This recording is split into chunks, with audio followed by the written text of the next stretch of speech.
Bom dia a todos e todas e todas. Estou aqui, né, à disposição. Ficarei até o fim da reunião para tirar algumas dúvidas e contribuir com esse debate tão rico, que é a inclusão dos povos e comunidades tradicionais e de toda a diversidade cultural do estado do Rio Grande do Norte. Então, seria isto. Eu acredito que, na sequência, iremos apresentar um vídeo explicativo, expositivo, justamente para detalhar, né, quais são os critérios adotados, a lei número 14 de 2018, que versa sobre as cotas nas universidades. Obviamente que iremos, sim, utilizar também o detalhamento, né, desses marcos legais, né, que são inclusivos, né, que incluem a diversidade cultural e esses segmentos, né, que historicamente foram excluídos dos planejamentos das políticas públicas e das políticas culturais. Então, nesse sentido, estamos aí disponíveis à disposição para construir e ampliar, né, a inclusão de todos e todas, principalmente dos segmentos da diversidade cultural. Então é isto. Vamos ao vídeo. Bom dia.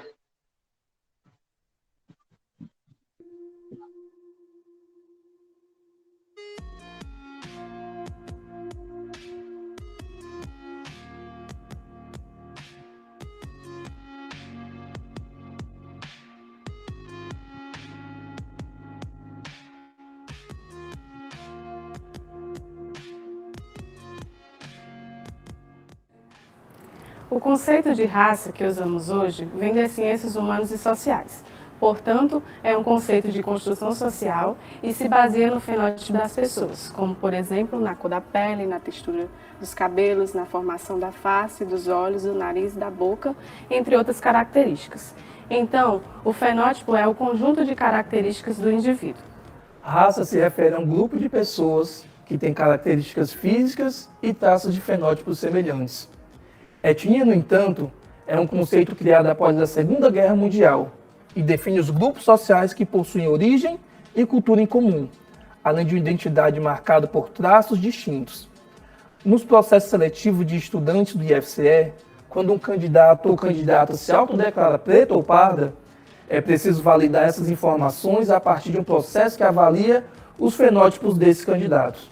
Assim, para um candidato ser considerado negro, não basta um dos avós ou pais serem negros, é preciso ele ser negro através do seu fenótipo.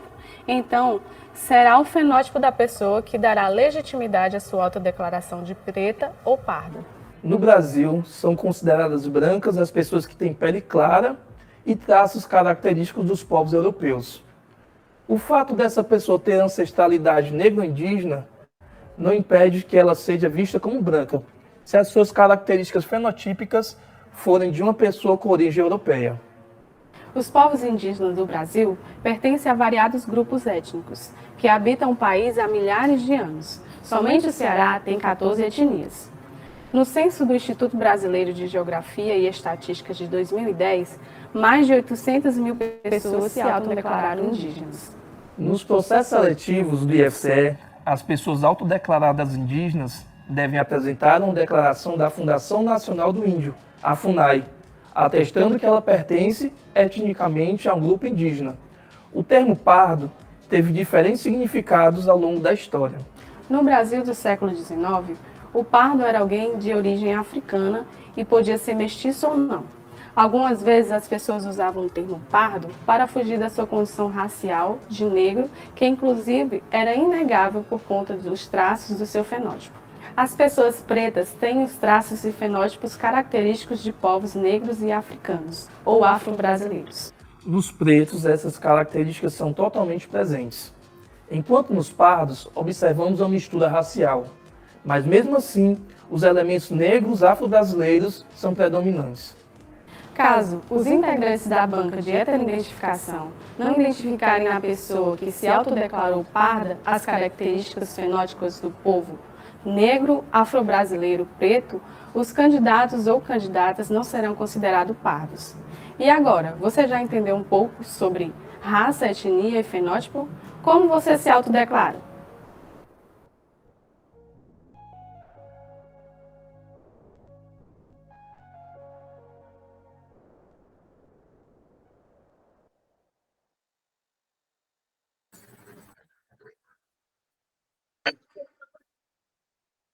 Então, continuando aqui, e aí, reiterando, gente, que eu estou aqui na apresentação, a gente vai continuar dentro do que estava aqui planejado e colocado no nosso momento, e já já a gente abre para pergunta, tá?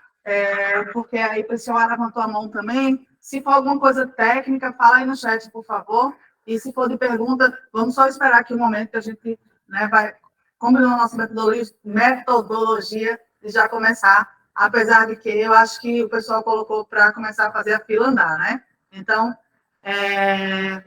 vai ser agora anotado as pessoas, mas, por enquanto, eu vou continuar aqui na nossa apresentação.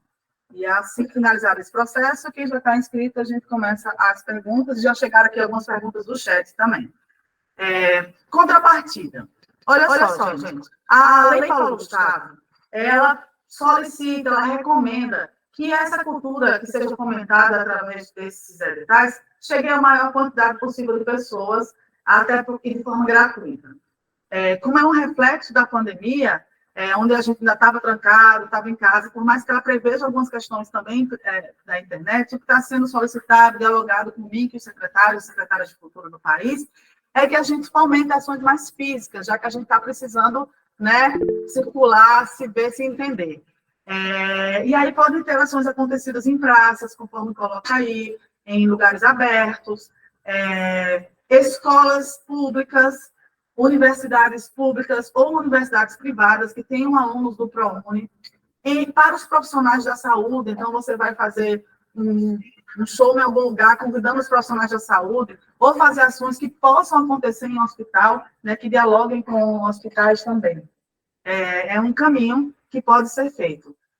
E, por favor, o próximo de contrapartida, que coloca aí como ação de internet, mas conforme dito, o ideal é que a gente faça ações já mais físicas nesse período que a gente está vivendo agora, tá bom? E é por aí que vai caminhar os editais. E aí, mais um outro ponto importante, acessibilidade. A Paulo Gustavo, ela traz uma obrigatoriedade que nenhuma outra lei ainda trouxe, que é que cada ação, cada projeto invista no mínimo 10% para acessibilidade. E quando a gente fala acessibilidade, além de audiodescrição e Libras, que eu vou falar melhor já já, a gente pode pensar a acessibilidade de uma forma mais abrangente. Por quê? Para uma pessoa ter acesso a alguma coisa, algumas barreiras têm que ser quebradas. Uma delas, por exemplo, é a questão da acessibilidade arquitetônica, que é quando a gente não tem nos espaços que a gente escolhe barreiras físicas, de forma que um cadeirante possa chegar, uma pessoa obesa possa chegar, uma mulher grávida, ter um lugar para sentar, uma pessoa que está, por exemplo, com o pé engessado, que é temporário, mas às vezes quem engessou a perna sabe que é difícil se movimentar dessa forma. Pensar também a acessibilidade em meios, se vocês podem fazer ações de contratar, por exemplo, na equipe, num espetáculo que vocês vão fazer, num festival, num evento, numa ação, numa exposição, equipes de monitores que possam ajudar as pessoas com deficiência a se deslocar no local, a entender que expressão artística é essa, porque a gente está falando da deficiência de diversas formas, né? Pode ser física, pode ser intelectual,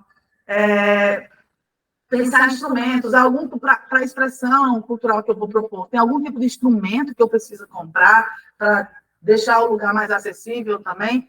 Só que quando a gente está fazendo, né, pequenos instrumentos, assim, às vezes, por exemplo, para a comunidade cega, hoje os cegos se comunicam, a informação vem mais por audiodescrição do que em braille, mas eu posso ter conteúdo em braille, alguma coisa impressa em braille também? Sim.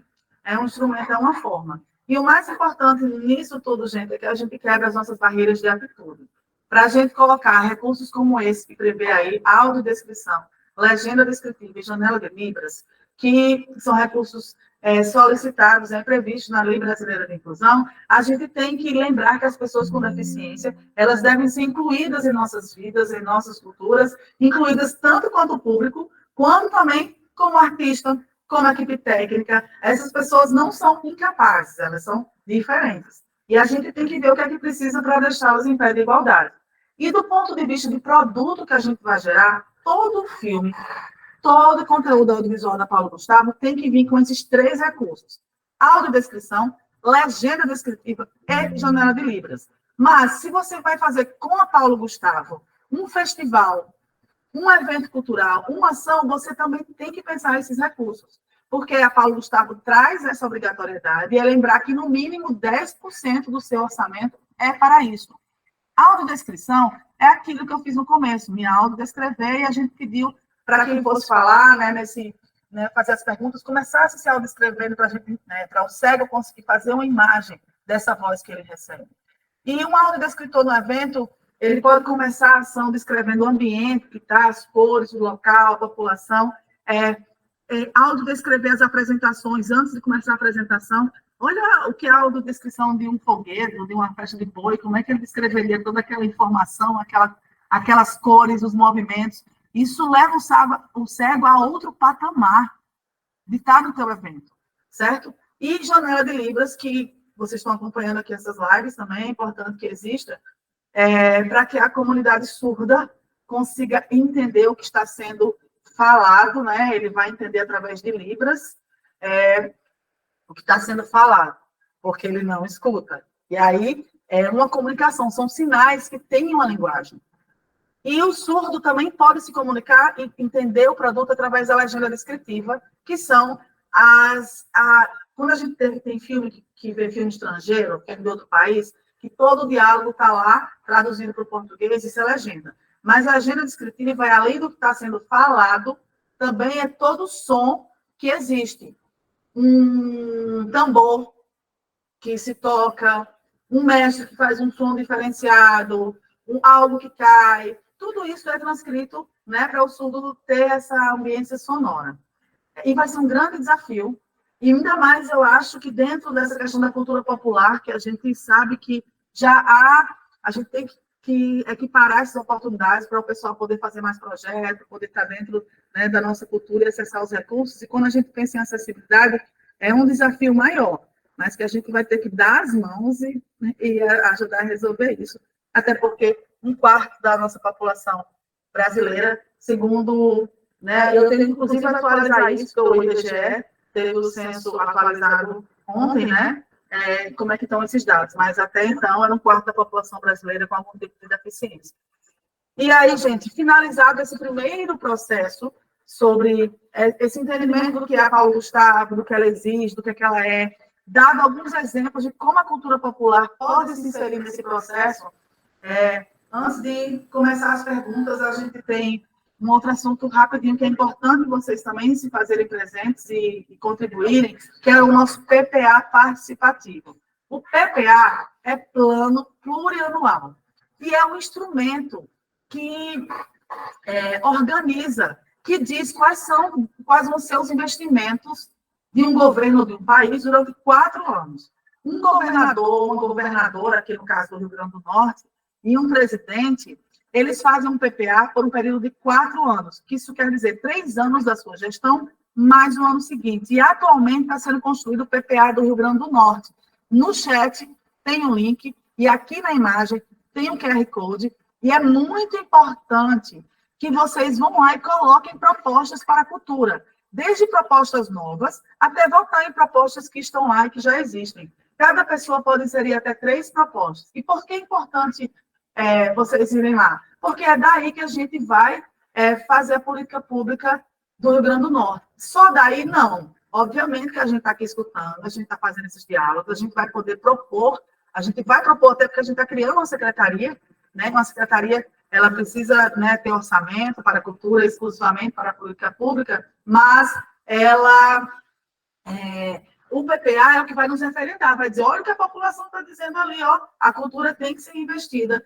E aí peço também, né, de votar na proposta para a criação da Secretaria de Cultura de fato, para a gente deixar de ser uma secretária extraordinária, para a gente virar uma Secretaria de Cultura.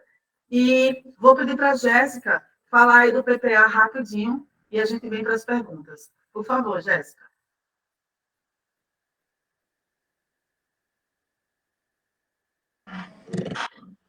Olá, bom dia a todos e todas e todas mais uma vez.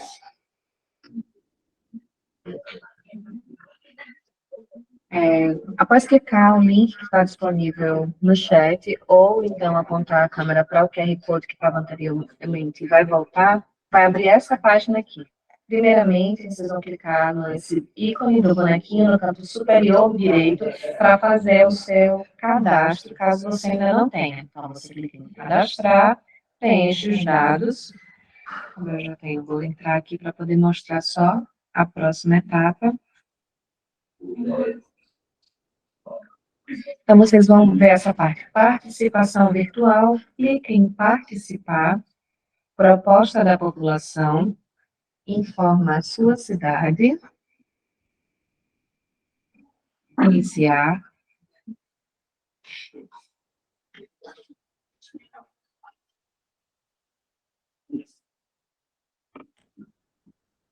Aqui vão ter duas opções. Vocês podem ver já as sugestões que foram dadas, ler, e caso se identifique, ache interessante, você pode votar em até 3 sugestões, ou então fazer a sua própria. Basta clicar nesse ícone fazer sugestão.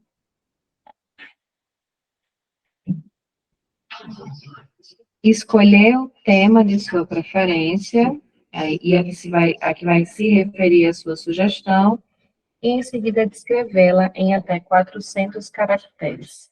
Aí, simplesmente acessem e façam as suas sugestões ou votem em alguma que já existe e que lhe é agradável.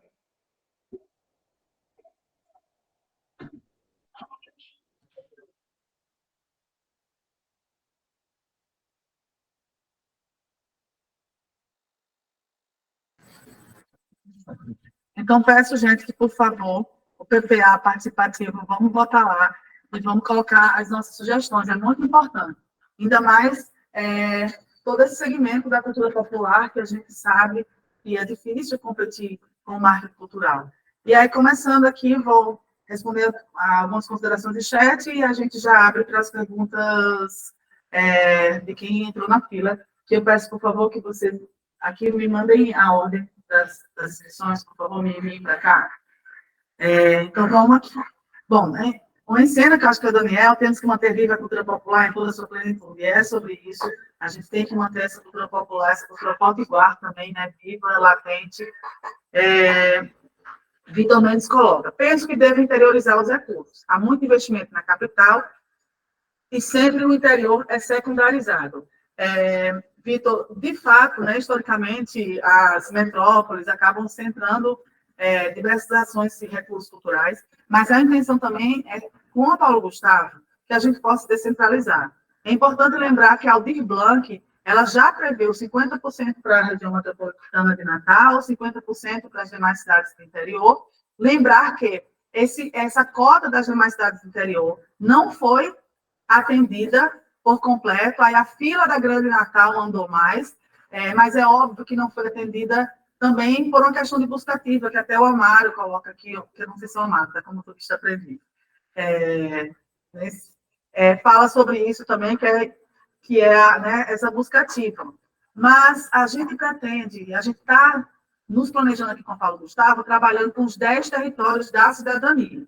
Porque na Aldir Blanc, por exemplo, no recorte do audiovisual, já que 70% desse recurso é para audiovisual, só 5 territórios da cidadania escreveram um projeto, 5 territórios não escreveram um projeto.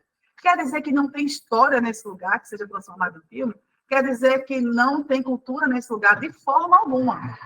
Né? É porque lembrar que a Aldir Blanc ainda aconteceu na pandemia, onde as pessoas não circulavam, não teve como se fazer uma busca ativa, de forma mais direcionada. E agora a gente pretende chegar também no interior de forma mais forte. Estamos dialogando, está sendo construído um processo junto aos institutos federais e junto ao UERN também. Já tivemos reunião com o reitor do Instituto Federal, Arnóbio, o lugar de onde venho, inclusive, eu sou professora do IF, com a reitora da UERN, a Cecília, justamente com as devidas representações da área de extensão, da área de pesquisa, para que a gente utilize os prédios do IF e UERN como pontos da Paulo Gustavo, para que pessoas daquelas regiões possam ir até lá e tirar uma dúvida, um escritório da Paulo Gustavo. Então, quem está ali em São Gonçalo, eu estou com a dúvida da Paulo Gustavo, eu estou aqui enroladíssima, eu vou lá no IF, que lá alguém vai conseguir me ajudar. A gente tem um ponto, isso. Além de que a gente vai ter também tira dúvidas digitais. Esse é um caminho, tá? O que dialoga, inclusive, um pouco com o que o Turista Aprendiz coloca. Queria ouvir sobre 2 pontos, busca ativa e o segundo ponto, que eu já falo já. Então, a busca ativa dialoga diretamente com o que a gente está fazendo também com essas instituições. O ERN. O ERN, ela já está fazendo uma pesquisa sobre povos quilombola. Ela já está trabalhando nessa pesquisa de identificação desses lugares. Ontem saiu o censo do Rio Grande do Norte, aí saíram os novos dados aqui, onde coloca 70 comunidades quilombolas, 11 localidades indígenas. A gente tem também aqui um mapa dos povos e comunidades tradicionais do RN, por etnia e território. Então, aqui tem esse mapa, que tem pelas regiões, na região agreste, alto oeste, todas as regiões, que foi feito pelas CETAS, tá? O mapa Suas RN, chega junto CETAS. E a gente também está em diálogo, está junto com a gente, a CEMGID, que é a Secretaria de Mulheres, Juventude, Igualdade Racial e Direitos Humanos, que trabalha muito com esses setores mais vulnerabilizados e que estão distantes da capital, para que nos ajude a chegar nesses lugares, a explicar o que é Paulo Gustavo. A gente quer deixar também algumas formações virtuais aqui, para que qualquer pessoa possa, do Rio Grande do Norte, conversar sobre isso. O Yuri está falando aqui do MEC, dos NEABs, vou comentar daqui a pouco. A gente teve reunião com o BNB, para que os agentes, existem agentes do BNB nos 10 territórios de cidadania. E esses agentes, a gente também vai mandar material da Paulo Gustavo para que nas reuniões, ou quando eles sejam procurados por alguma coisa, e como eles conhecem a região, passar para os fazedores e fazedoras de cultura daquele lugar. Uma outra coisa importante, gente, de colocar dentro disso, é que a Paulo Gustavo, ela está menos burocrática do que a Aldir Blanc. Porque a Aldir Blanc estava baseada na 866, a lei que versou a Aldir Blanc. A Paulo Gustavo, como teve um decreto que foi lançado esse ano pelo presidente Lula, um decreto que foi lançado em março, que ela traz um novo olhar da legislação. Aonde? Na Aldir Blanc, pela 866, vocês tiveram que entregar todas as certidões negativas, município, estado, certidão disso e isso, na inscrição. E a prestação de conta envolvia nota fiscal, relatório e uma série de questões. A Paulo Gustavo, essas certidões não serão todas, a quantidade que foi na Aldir Blanc, e mesmo assim ela acontece na fase da premiação, que vai ter gente também para ajudar vocês nesse processo. Mas a gente tem que estar muito cuidado para estar ok, porque, infelizmente, se tiver com algum problema que a gente não consiga ajudar a resolver também, não vai poder ser premiado. Mas, pelo menos, não se coloca isso na fase de inscrição, onde muita gente ainda está sozinho nesse processo, né? Além de tudo, a prestação de contas da Paulo Gustavo, ela está mais centrada no produto do que na entrega de um relatório minucioso e de notas fiscais. Isso é muito importante para que a gente tenha esse cuidado, porque a nossa busca ativa, a gente quer chegar até as pessoas, ajudá-las a pensar, a fazer seus projetos, acompanhar os projetos selecionados para que ninguém fique no caminho e terminar a prestação de contas de forma tranquila. Para que a gente não faça uma busca ativa, chame pessoas e depois deixe a pessoa com um problema na mão. Como é que eu faço a gestão desse dinheiro? Ainda mais num recurso que é de audiovisual, que a pessoa tem que entregar um produto de fato, certo? E aí, finalizando esse bloco também, tem o processo de premiação, os mestres de cultura popular, que está aqui também pelo Turista Aprendiz. Eu não sei se como se dará, mas está assim, processo de premiação aos mestres da cultura popular. É importante colocar que sim, temos no nosso norte reconhecer os mestres da cultura popular. A Paulo Gustavo prevê prêmios para os mestres, prevê prêmio para essa categoria, e aí prêmio é um recurso que é dado pelo reconhecimento, e detalhes de como isso vai acontecer. Na Aldir Blanc, os mestres que foram reconhecidos, a gente teve mestre de capoeira, quais são mestres, mestres de folguedo, foram 14 mestres de folguedo, 5 mulheres mestras de folguedo, foram de artistas populares, mas não necessariamente mestres, foram 97, mestres de capoeira, 26 homens e 3 mestras mulheres. Aqui são alguns caminhos, então a gente também ver como a gente reconhecer esses mestres. E eu, Mari, tenho uma preocupação que é o seguinte, eu gostaria de, além de reconhecer esses mestres, como que a gente transformaria a história desses mestres em audiovisual? Porque, além de ter um prêmio pelo reconhecimento do seu trabalho, a gente precisa eternizar esses mestres também e transformá-los em histórias, em filmes, que possam, né, a gente possa continuar possam continuar, né, na nossa vida, nos ensinando muito, anos e anos sem fim, até porque hoje, com o formato digital, os filmes tendem a durar muito mais tempo. É só um barulhinho que teve aqui, não sei se interferiu para vocês aí. E aí, dentro desse bloco 1, tem a Silvana Pacheco falando, quero falar sobre um filme que eu estou fazendo um projeto aqui. E aí, peço que você levante a mão aí para se inscrever, Silvana, que a gente coloca aqui na lista. E aí, vou abrir para as perguntas agora. Lembrar que tem até 5 minutos, se puderem se auto-inscrever. E, por enquanto, estou falando bastante, porque estou nesse momento aqui. E vamos agora escutar as perguntas. E lembrando, gente, que essa é uma reunião de diálogo, não existe nada definido. A Paulo Gustavo vai ser assim, brá. Não é isso. A gente está justamente... Porque quando a gente se encontra, é que a gente vai percebendo também essas nuances que são muito importantes que vocês nos informem, certo? Porque é nesse contato, é nessa discussão entre as duas partes que a gente chega num elemento comum. E pela ordem de fala aqui, tem o Petrônio José, o Glaucio Câmara e o Vitor Mendes. Foram os 3 primeiros a se inscrever e a gente está fazendo essa metodologia de 3 perguntas, eu comento as 3, além de vez em quando, vir e responder esses que vieram por escrito, e acho que já respondi alguns, mas tem outros. Inclusive, Cláudio, também tem perguntas tu aqui no escrito, eu não sei se você vai fazer as mesmas, mas, pela ordem, os 3 primeiros, Petrônio, Glaucio e Vitor.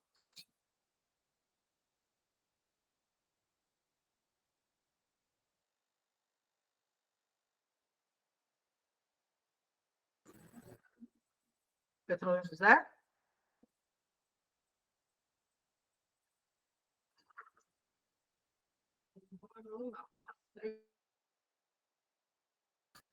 Bom, então a gente vai para o segundo, Glaucio e Vitor. Bom dia. Estão me ouvindo? Fala de novo, Glaucio, ficou bem baixo. Bom dia, estão me ouvindo? Agora melhorou, eu acho que é porque você está aí nesse seu cenário, você está na casa dos Smurfs, né? Aí deve ser por isso que Tá ouvindo, Mas sim. Está me ouvindo bem? Sim. Obrigado. Me chamo Glaucio Teixeira, codinome Pedro Breu, Glaucio Pedro Breu. Sou um homem negro, cis, de 41 anos. Sou agente cultural, educador popular, mestre dos Congos de Combate de São Gonçalo do Amarante. Integro a Comissão Norte Rio-Grandense de Folclore e o Núcleo de Estudos Afro-Brasileiros e Indígenas do IFRN Campus São Gonçalo do Amarante. A minha tela de fundo é a casa do Papai Smurf. O meu sinal em Libras é uma flecha. Sou um homem de cabelo curto, já tive dread um dia por mais de 15 anos. Hoje estou careca, tenho barba, uso uma argola na orelha esquerda. Estou usando uma camisa cinza com o letreiro Bob Marley e a foto de Bob Marley. Algumas das proposições que eu trago, nossa secretária Mari, ela meio que já destacou alguns pontos, mas, mesmo assim, eu gostaria de poder ampliar a discussão em torno da questão da acessibilidade, que eu acho importante a gente pensar para além do físico, mas pela garantia de direitos e autonomia, principalmente das pessoas que não têm acesso às redes tecnológicas. Então, dentro das minhas questões, eu trago também como reflexão e como proposição, é que o governo estadual, por meio da Secretaria e Fundação José Augusto, assuma um compromisso de ampliar a divulgação da lei em canais de comunicação do Rio Grande do Norte e que não se restrinja apenas a Facebook, YouTube, Instagram, WhatsApp e e-mail. Precisamos democratizar a informação da Lei Paulo Gustavo, aos fazedores de cultura de todo o nosso Rio Grande do Norte, principalmente aqueles que não têm acesso a esses meios ou que têm dificuldade, como nós sabemos que a questão das tecnologias digitais também não é tão democrática assim. E acontece de muitas vezes essas pessoas virem saber dessas leis, dessas propostas e tudo, quando já tem passado. A minha sugestão, outra sugestão, é que possa se construir pequenos vídeos, que aí pode ser inclusive feito por artistas populares dentro dessas comunidades, para ser disponibilizado nesses canais de comunicação, tanto na TV aberta como nas TVs fechadas do Rio Grande do Norte. Outra coisa é que se possa fazer parcerias com rádios públicas, rádios comunitárias, boca de lobo, boca de fone, tudo que puder, para que a comunicação chegue. E aí é preciso uma articulação, mais uma vez, do governo estadual. Outra forma também de parceria, Secretaria Estadual de Educação, secretarias municipais de educação. Nós sabemos que muitos dos nossos alunos, eles vêm de comunidades periféricas, vêm de comunidades quilombolas, que têm no seu entorno casas de cultura, centros de candomblé, de umbanda, casas de capoeira, mestres e mestras, muitos deles são netos ou são filhos de mestres e mestras que estão dentro das escolas. Então, eu vejo a escola como um parceiro potente para essa divulgação também. E aí, pensar nas formas de divulgação de material publicitário, como cartazes, panfletos. Os professores podem ser também esses agentes mobilizadores na divulgação da Lei Paulo Gustavo. E a outra coisa, cobrar das repartições públicas o mapeamento e o diagnóstico preciso cultural de cada região, para que, quando chegarmos nas cidades e quando tiver iniciativas, isso ser facilitado pelos agentes que irão fazer esse trabalho. E a última questão, que eu acho que eu ainda estou dentro do tempo, nós sabemos que a Lei Paulo Gustavo, assim como a auditoria passada, ela vai chegar no momento das eleições. Então, nós devemos ter muito cuidado para não acontecer de agentes culturais que são cooptados por partidos políticos, por representantes de movimentos políticos, para trabalharem em prol deles. E muitas vezes, isso foram coisas que aconteceram, inclusive na minha região, de a Paulo Gustavo ela ser utilizada como ferramenta política para fins individuais. Nós temos que ficar atentos a isso e que deve haver um canal de denúncia e que as pessoas também devem tomar conhecimento sobre estas questões. Pronto, é isso, eu acredito que eu respeitei o tempo. Se eu ainda tiver alguns minutos, me digam. Obrigada. Bom que Glaucio, ele foi esperto e inteligente. Esse menino, ele realmente é esperto e inteligente. Né? Fez as perguntas no chat, que é uma, veio para cá com mais observações, encheu a gente de informação, usou 2 canais distintos, é isso aí, Glaucio, arrasou. Então, qualquer consideração também que não conseguiu, não deu tempo, vai colocando aí no chat, e se no final tiver como voltar de novo, quem se inscreveu, se não tiver gente suficiente, tu volta. Axé, meu amigo. E aí, Petrônio José, tu voltou? Tu estava aqui como primeiro. Então, se não, Vitor Mendes, aí o quarto é Jorge Santos, depois Geraldo de Macedo, sexto Precial A, sétimo Maria Maia.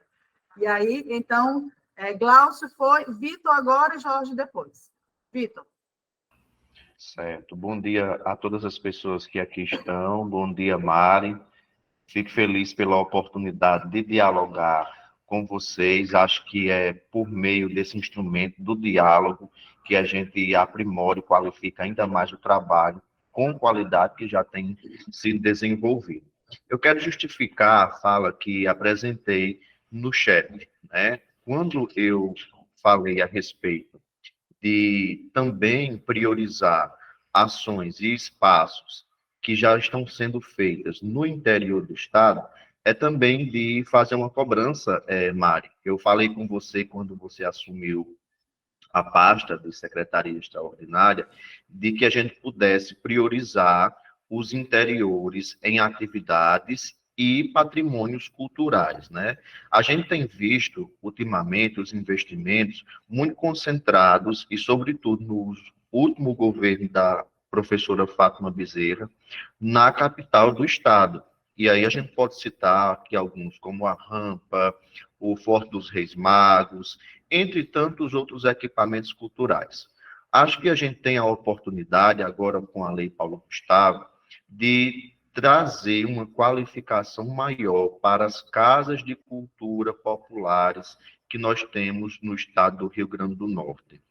Nós temos algumas casas de cultura que já realizam o serviço de cinemas para a população, e isso é feito de modo bastante amador, com uma caixinha de som, projeção de multimídia, muito simples, e eu acho que agora a gente precisa também, por meio da Fundação José Augusto, com recurso da Lei Paulo Gustavo, direcionado para espaços de cinema, de oportunizar essa qualificação das casas de cultura.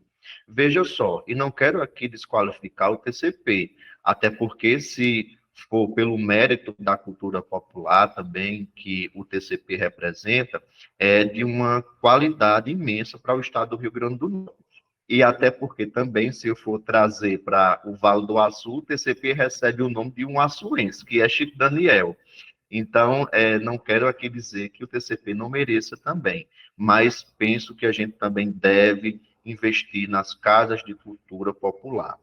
Não sei como é que vai ser possível, já que o recurso é direcionado especificamente para prédios do governo do estado do Rio Grande do Norte, para aquelas casas de cultura que hoje já garantiram a municipalização dos espaços e ainda estão no termo de cooperação. Mas quero aqui apresentar essa proposta para que a gente tenha essa presença mesmo mais intensificada da Fundação José Augusto nas casas de cultura popular. Obrigado pela oportunidade de fala.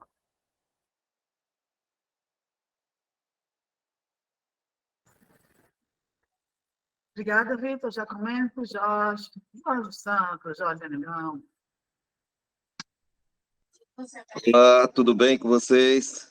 Olá. Bons dias, bons dias. Sou Jorge Santos, Jorge Negão. Estou com uma touca afro, uma camisa azul e um óculos para ajudar a ver o mundo melhor. Então, são duas coisas que eu queria colocar. É sobre os caminhos que a cultura popular, que os mestres de cultura popular, as dificuldades que eles têm de acessar as leis, né? Nós tivemos na Lei Aldir Blanc, alguns mestres foram premiados e outros ficaram fora desse movimento das premiações, né? E na Paulo Gustavo a gente tem uma dificuldade maior, né? A Paulo Gustavo já vem com mais dificuldades ainda para o acesso desses mestres aos caminhos do financiamento, né? Dos prêmios e outras coisas mais. Então, como proposta, a Fundação tem várias casas de cultura e aqui no centro da cidade também tem alguns locais que podem ser usados em parceria com o IFRN e o FRN para a formação de pessoas que não entendem de cinema, né? Quem sabe contratar ou convidar para ser parceiro, roteiristas, pessoas que entendam dessa forma de fazer cinema para ajudar essas pessoas, tanto dos municípios como da capital. Porque, por exemplo, eu mesmo sou do Grupo Folia de Rua Potiguar, vou cair em campo, mas não entendo nada de cinema. Então, a gente vai contratar uma pessoa. Mas imagina um mestre que não tem nada, não sabe de nada de como chegar até o edital, entendeu? Então, a minha proposta é que a Fundação e a lei ela tem a preocupação de chamar esses mestres que já estão mapeados, porque já foram premiados, e formar as pessoas que são os parceiros dele, ou o filho, ou a neta, alguém que está junto ao grupo nessa formação para entender o que é a lei e como vai se dar esse processo de fazer o vídeo, fazer o documentário, através dessas pessoas que são contratadas ou parceiros do projeto. É isso.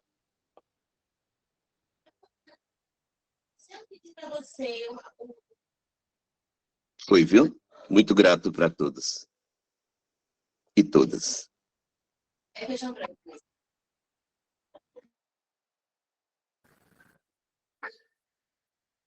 Obrigada, então eu vou responder, né, esses 3 primeiros aqui, e aí a gente retoma o bloco de perguntas. Ai, meu Deus, são tantas anotações aqui. Glaucia, começando. A gente ontem teve a reunião com a Câmara Setorial das Rádios Comunitárias, e aí também pactuamos com eles a utilização desses espaços. A gente pretende, quando chegar o recurso operacional da Paulo Gustavo, produzir materiais de comunicação, também podcasts, programas em áudio, que vão para esses lugares, né, que as rádios comunitárias vão receber, e a partir disso vão nos ajudar a chegar nesses caminhos. As rádios públicas, a gente também vai mandar material para eles, ainda vai ter uma reunião também com as TVs públicas aqui do Estado. A gente está nesse processo, já aconteceu um diálogo de entendimento nosso, vamos marcar uma reunião, convidar, né, os diretores e diretoras dessas TVs. Porque um dos editais que a gente está pensando em fazer, de circulação, para reconhecer filmes já existentes, que os filmes selecionados, eles vão para um banco da EBC, um banco de dados da EBC, e qualquer TV pública do país pode exibir por um período de 2 anos. Então, os selecionados aqui do Rio Grande do Norte, por exemplo, vão poder ser utilizados por uma TV lá do Acre. E a nossa cultura está lá. E com isso, a gente, como já está dialogando, né, vai fazer essa proposta oficial, porque a gente está dialogando juntamente com a EBC e o secretário e secretárias de Cultura do Estado. Aí, nessa conversa, Glaucio, também já entrar, como está previsto aqui, como eles vão nos ajudar também a divulgar Paulo Gustavo. Também está no nosso plano de trabalho, material impresso, de cartazes e coisas desse tipo, que a gente pretende, né, colocar, ajudar, inclusive pedir ajuda de vocês, né, quando estiver pronta, onde a gente colocar. Porque a padaria de um bairro de periferia, que pode a pessoa ali, né, chegar numa comunicação que não chegaria. Foi ótima a sua ideia das escolas, eu não tinha pensado mesmo em colocar esses cartazes nas escolas. Até então, a gente está dialogando com a Secretaria de Igualdade Racial para ajudar a gente nesse processo, mas sim envolver também na Secretaria de Educação. A gente teve uma reunião recente na 10ª DIREB, em Caicó, e já pensamos ali com o pessoal da DIREB, como eles vão nos ajudar a chegar a isso nas escolas, e lá, até se pontuou depois, a gente fazer uma reunião com todas as DIREBs e também virarem esse canal de informação. Perfeito também essa sua colocação. A gente tem tido encontro com gestores, a gente já passou por diversas cidades do interior do estado também, obviamente que nem todas e nem todas as necessárias, mas em cada encontro que a gente ia, por exemplo, a gente foi em Lagoa Salgada e tinha diversos gestores da região. Quando a gente foi para Janduís, tinha gestores da região. Quando fomos para São Miguel do Gostoso, também foi gestores da reunião. De forma que nessas reuniões com os gestores, em cada região que a gente vai, que a gente faz um agrupamento de pessoas, a gente também já vai trazendo para eles essa dica, esse alerta, né, dessa comunicação chegar a maior quantidade de pessoas. É importante colocar que esse trabalho que a gente tem feito aqui e que a comunidade da economia criativa do Rio Grande do Norte tem feito, tem nos levado a ser um dos estados que mais está perto, né, que em proporcionalidade de ter a maior quantidade possível já de municípios que aderiram a Paulo Gustavo. Hoje, apenas 30 municípios do Rio Grande do Norte ainda não iniciaram seu plano de trabalho, não estão na plataforma da Paulo Gustavo. Aí, esses municípios, a gente está marcando uma reunião com a presença do MIC, segunda-feira, uma reunião virtual, para entender o que é que está acontecendo, né, se por dificuldade, porque não está querendo adesão mesmo, para que não só o recurso do Estado, mas o recurso do município também possa chegar a todo lugar e, com isso, aumentar, né, as chances e as possibilidades de atuação. A gente vai fazer oficina de elaboração de projeto, quando a gente tiver, inclusive, as informações do projeto, o que é que vai ser, e aí, né, algumas pessoas perguntam, mas cadê esses projetos, cadê essa oficina, cadê o edital? E aí, trazendo o que eu trouxe no começo da nossa conversa. A Paulo Gustavo, as exigências do MINC ainda estão se moldando, ainda tem coisa acontecendo, tem regras chegando. Assim que a gente, né, souber, de fato, olha, finalizou, não se mexe mais aqui. A gente vai fazer um calendário, e esse recurso operacional também é para isso, para que haja oficina presencial, pelo menos né, uma oficina que seja de acordo com os lugares nos 10 territórios de cidadania. Óbvio que a gente quer mais, a gente também quer ter oficina virtual, que a pessoa possa participar de forma virtual, porque às vezes a pessoa não consegue ir para um lugar ou outro. Também estamos conversando com instituições que atuam na periferia da Grande Natal para fazer formação. A gente teve reunião, por exemplo, com o Matheus, do Movimento Moradia, Movimento Livre Moradia, que ele vai articular algumas pessoas que estão em espaços aqui nas Rocas e na Ribeira. Tivemos reunião com, por exemplo, o pessoal do Motivai da Vila de Ponta Negra, Maria Maré, que acho que, não sei se você conhece também, para que a gente use aquele espaço também como local de formação, para que a gente faça uma oficina sobre projetos com os etais sair ali, não exclusivamente para as pessoas atendidas pelo Motivar, porque lá tem balé, tem algumas ações de cultura, mas porque a comunidade reconhece ali como lugar também, e fique mais fácil, porque a Vila de Ponta Negra é um lugar super rico de cultura popular, super rico de expressão, a gente precisa ajudar as pessoas a dialogarem. Então, isso, entenderem o processo. Essas reuniões são para vocês ajudar a gente a identificar também que outros lugares são esses. A gente está vendo, por exemplo, que haja uma oficina para povos de terreiro e o oficineiro dessa oficina de povos de terreiro seja uma pessoa de terreiro. E a gente está, inclusive, pedindo a indicação, lá os que conhecem bem os pontos de cultura, do pessoal dos pontos de cultura que já trabalham com isso aqui, né, da região também. E ainda vai ter uma reunião também com os pontos de cultura, mas já dialogando com pessoas que são da Comissão Nacional, que foram da Comissão Nacional de Pontos de Cultura, que venha dar essa formação, porque aí, quando é uma pessoa de terreiro, explicando o projeto para povos de terreiro, dali já vai ficando mais fácil ter ideias, caminhos e possibilidades. O próprio movimento de moradia do Matheus, eles também, a gente dialogou, estão escolhendo alguém que eles conhecem, também se chama Matheus, por exemplo, que foi formado em produção cultural e que faz parte do movimento, para que o dinheiro consiga circular também nesses oficineiros, que não são os tradicionais, mas que eles, obviamente, têm a habilidade de fazer tal coisa, e que dialogue com aquela linguagem do pessoal específico. E aí, lembrando, estava até essa preocupação que tu está tendo também, é importante ter com qualquer tipo de uso, né, das pessoas em relação a essa questão política. A Lei Paulo Gustavo, ela veio para trazer a nossa narrativa, e a gente vem no ano da democracia, é algo que a gente vem falando bastante. E a Paulo Gustavo, ela traz, inclusive, essa exigência de 20% no mínimo para pessoas negras, 10% para comunidades indígenas, justamente para que cada um seja protagonista da sua própria história. Protagonista da sua própria história. Então, faça você o seu projeto.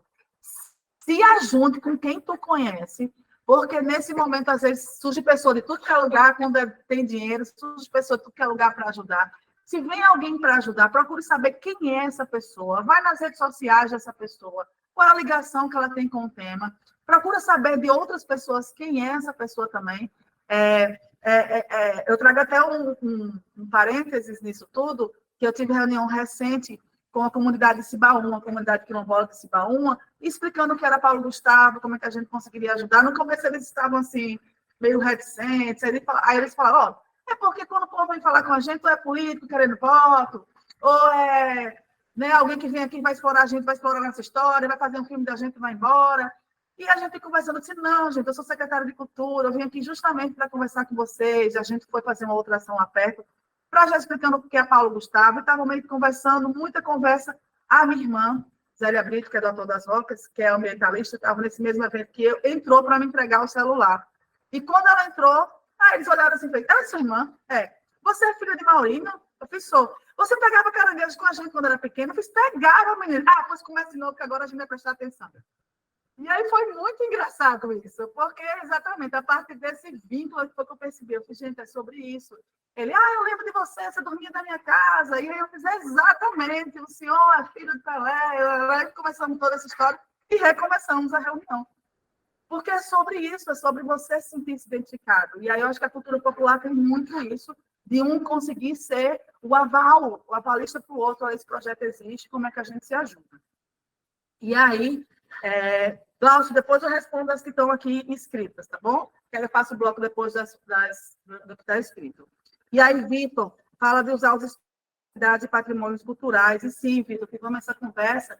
E nos lugares que eu vou, né, ando, né, já conseguindo andar em algumas cidades do interior, e obviamente sempre isso é uma demanda. É importante lembrar que existia um projeto na Fundação José Augusto para reformar 15 casas de cultura, e aí esse projeto foi feito na gestão anterior, ele foi aprovado para receber 15 milhões para serem usados na reforma da Casa de Cultura, e no apagar das luzes do ano passado, veio um documento do governo federal colocando que a Fundação José Augusto não poderia receber esse recurso porque não era uma fundação, não era um órgão de cultura. A gente está falando de um governo anterior que não reconhecia a cultura. E aí o projeto, o recurso não veio, foi arquivado, e junto ao MINC agora, a gente está tentando reativar, saber se burocraticamente é possível fazer isso de um ano para outro. Ainda está, o MINC está estudando isso, está nesse entendimento. Porque olha que incrível seria se a gente conseguisse tirar esse recurso de novo e voltar para o fim a qual ele foi criado. E aí, até com o Messias, que está aqui do lado também, né, conversei com ele aqui para a gente fazer esse levantamento. Então, os agentes de cultura que aqui estão, quais casas de cultura já teve exibição regular de cinema? Porque a cartilha dessa semana, né, só permite que seja feita ações de reforma nos lugares que tiverem exibição regular de cinema. Em algumas casas que eu já tive presente, conversei com os agentes sobre isso, falamos sobre a importância, e seria lindo, perfeito, que cada casa de cultura fosse também um espaço de cinema. Né? Qual é o problema que a gente está com isso? É porque não se pode comprar equipamento, a gente do Estado não vai poder comprar equipamento. E aí estamos pensando como é que a gente vai, né, fazer isso da melhor forma possível, talvez ajudando deixando um lugar ok para que pessoas possam fazer lá suas exibições. E aí, o TCP, a intenção do TCP, aí não só o TCP, mas como qualquer outro, né, pedindo pessoal das casas de cultura, a gente tem o Teatro Arijuto Rias e Caicó, que a gente está reformando, tá? E a intenção é que ele fique pronto na Festa de Santana. Espero eu, estamos todo dia ligando para a empresa, e aí, como é que tá? Bota mais trabalhador. Mas, de fato, até agosto esse teatro é finalizado, se não ficar pronto exclusivamente na festa, mas a intenção é que sim, se transforme em mais um espaço, e aí ver com o Alexandre de lá, né, se lá já teve exibição regular de filme, lá aconteceu, por exemplo, o Curta Caicó, então já é um caminho. Mas a gente, infelizmente, não vai conseguir comprar equipamento. E em relação à dúvida que você teve, as casas de cultura que estão municipalizadas, em relação a isso, como a Casa de Cultura ainda tem um vínculo com o governo do Estado, não seria um problema, certo? É muito mais um problema que a gente não consegue comprar equipamento. Mas pensar como a gente consegue, de alguma forma, se a gente consegue inserir as casas, mas a gente não pode comprar nenhum produto.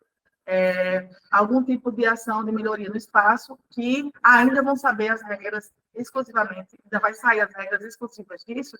E é importante lembrar que nós, gestores, estamos com muita apreensão, por quê? Até respondendo outra coisa de Glaucio também, é que o recurso ele deve ser pago a cada artista, a cada produtor, produtora cultural, até 31 de dezembro desse ano. E para um Estado pagar, por exemplo, uma reforma, antes de fazer uma reforma, a gente tem que fazer uma licitação para se fazer medição, ver o que precisa, né? Faz uma medição, ver o que precisa ali, faz um termo de referência, lança uma licitação, alguém faz uma medição, a reforma é concluída e depois paga.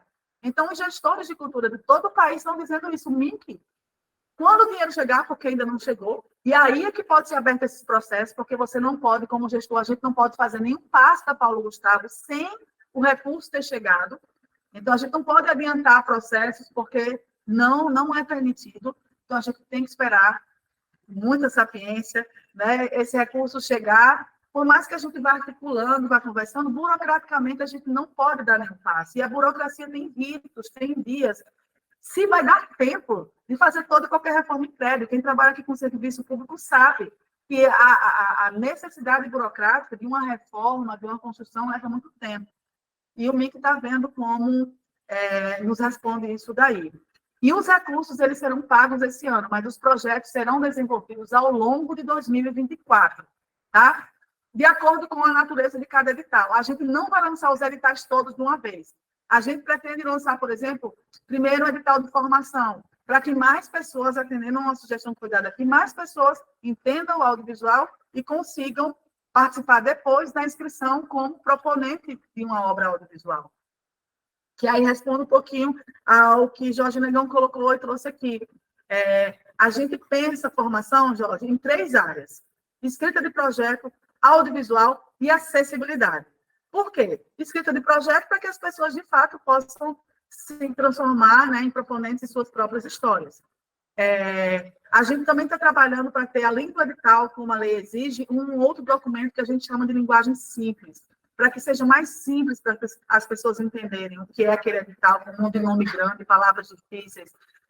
Isso serve tanto para pessoas com deficiência intelectual, como pessoas em formato educacional, ainda que não se garanta e não se vê grande texto. A gente sabe aqui na cultura popular, se chega um edital com 20 páginas, vai dizer, epa, não, nem consigo.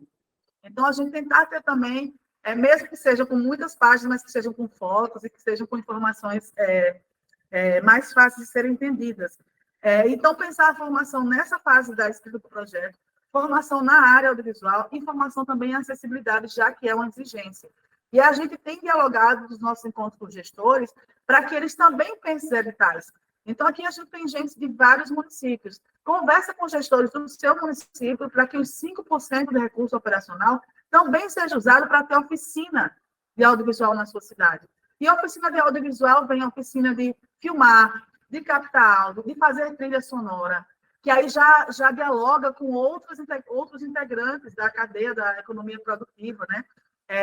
O pessoal da música, como é que faz trilha sonora para audiovisual também, montagem, que é edição de filmes. Há muitas possibilidades de formação que a gente, enquanto Estado, pode pensar, e a gente está também solicitando que os gestores municipais pensem que existe edital específico também para a formação, que vão ser um dos primeiros a serem lançados, tá?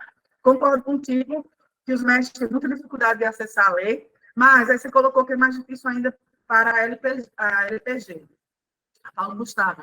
Creio que por essa exigência do audiovisual, mas audiovisual é 70%. Tem outros 30% que é para as outras linguagens. A gente pretende ainda continuar com o prêmio de reconhecimento do mestre e da mestra, e isso prêmio é recurso direto, é passado diretamente para o CEI. Então, o mestre e mestre também com essa possibilidade. E a Paulo Gustavo, ela ficou mais simples em relação às exigências também. Eu acho que é muito mais o medo do ser audiovisual, e eu concordo contigo, né, que é uma linguagem nova, e aí a gente pensar também o como mais pessoas serem formadas. Eu gostaria de que, além de que os mestres fossem premiados, que a gente pudesse também ter as histórias desses mestres. Então, como é que o audiovisual dialoga também com esses mestres que serão premiados? É pensar isso. E vou abrir agora para 3 novas perguntas, que pela ordem aqui foi Cláudio, Victor Jorge, Geraldo de Macedo, Precial Aporanguetê e Maria Marré.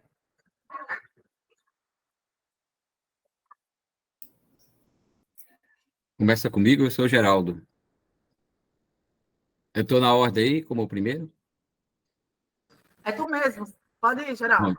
Isso. Bom dia a todos aqui presentes. Eu sou conhecido mais como Geraldo Maia, e me descrevendo aqui, cabelos grisalhos, óculos redondos, camisa preta, cor de pele branca, tenho 1,60 m de altura e 60 anos de idade. Eu abro essa minha fala, inclusive, já parabenizando a secretária de Cultura, a secretaria como um todo, porque recentemente eu li na Folha de São Paulo que o Rio Grande do Norte, a Folha manifestou uma matéria dizendo que estava preocupado com esse movimento, né, essa apresentação de planos de ações dos governos que estava muito lento. E aí coloca o Rio Grande do Norte em 4º lugar.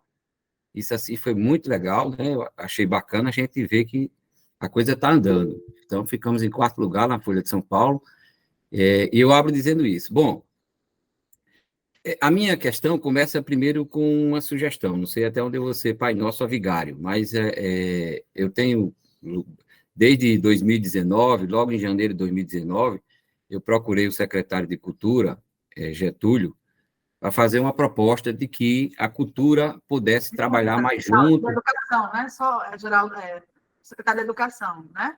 Secretário de Educação, desculpa. É secretário de Educação, Getúlio, para que a educação trabalhasse mais próximo da cultura, porque eu considero até hoje que ainda há um divórcio muito grande entre essas duas partes, principalmente quando a gente chega numa escola e percebe que está tocando grafite, que está tocando Então, para mim, aquilo é uma completa ausência de cultura. Então, não há cultura. Se a gente perguntar, não, tem cultura, estão fazendo, mas não nesses modos que a gente está falando, e, sobretudo, se ela tiver condição de ser pontuada na cultura popular.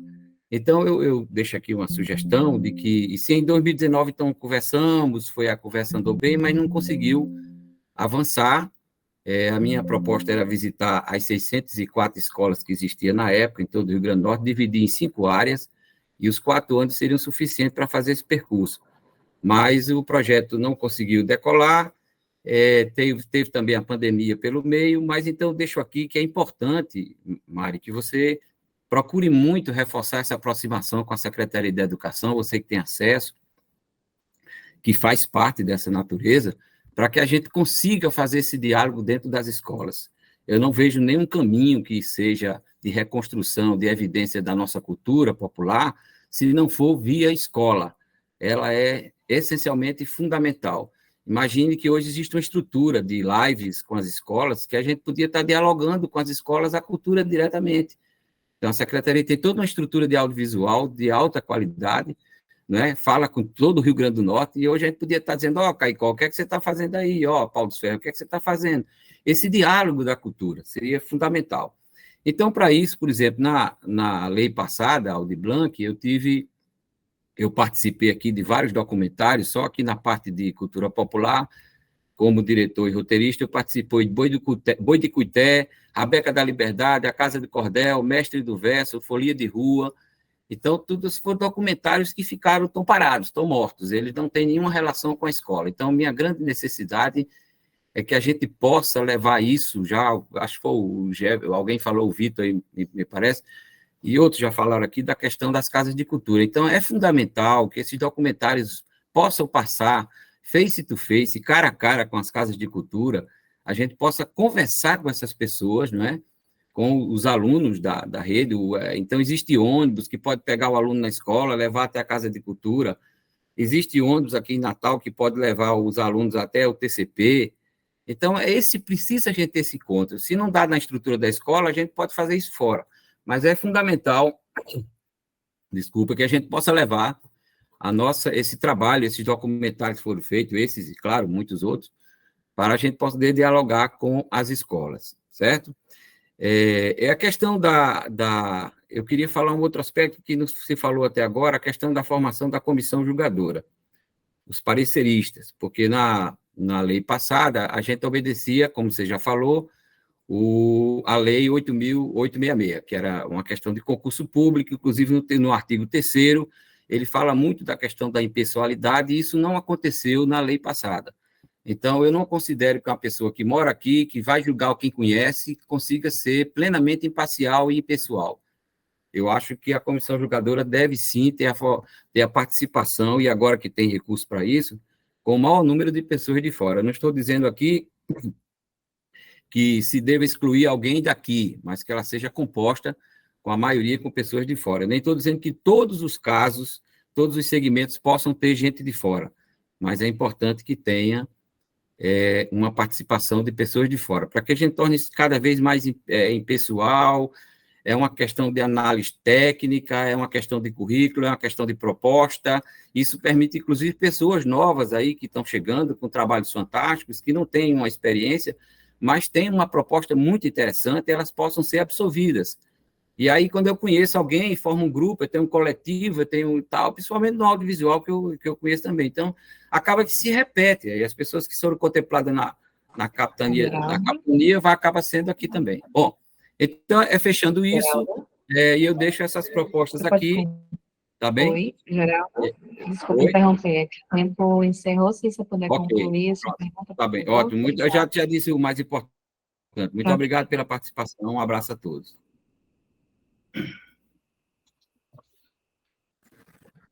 É um corre, né, gente? Mas esse é só o nosso primeiro encontro, porque a gente tem toda uma política pública para ser desenvolvida, ainda tem muita conversa por aí. Maria Maré, é tu agora, por favor. Pela lista, sou eu, pela lista.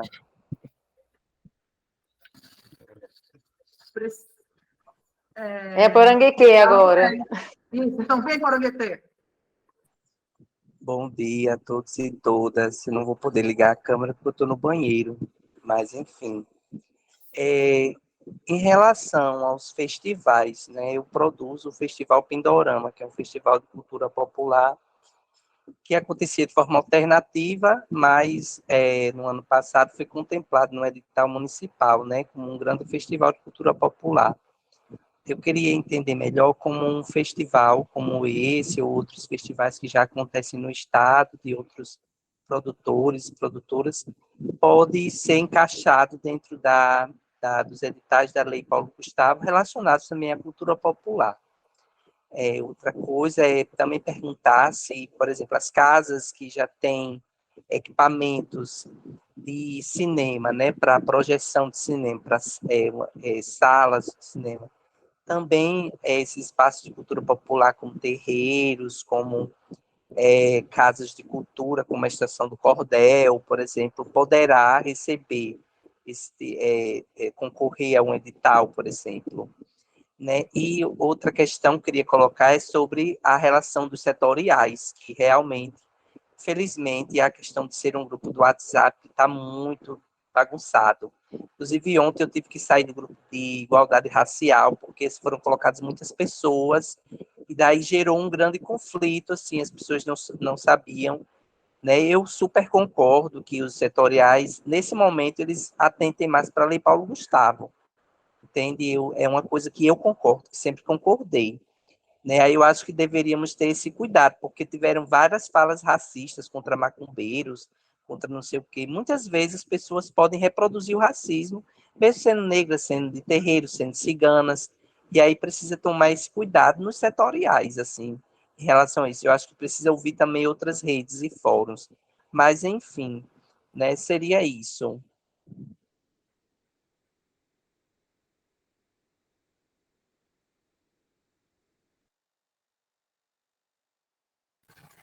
Obrigada por me ter. Então, foi. Agora que é a Maria Maré, aí eu passo as três.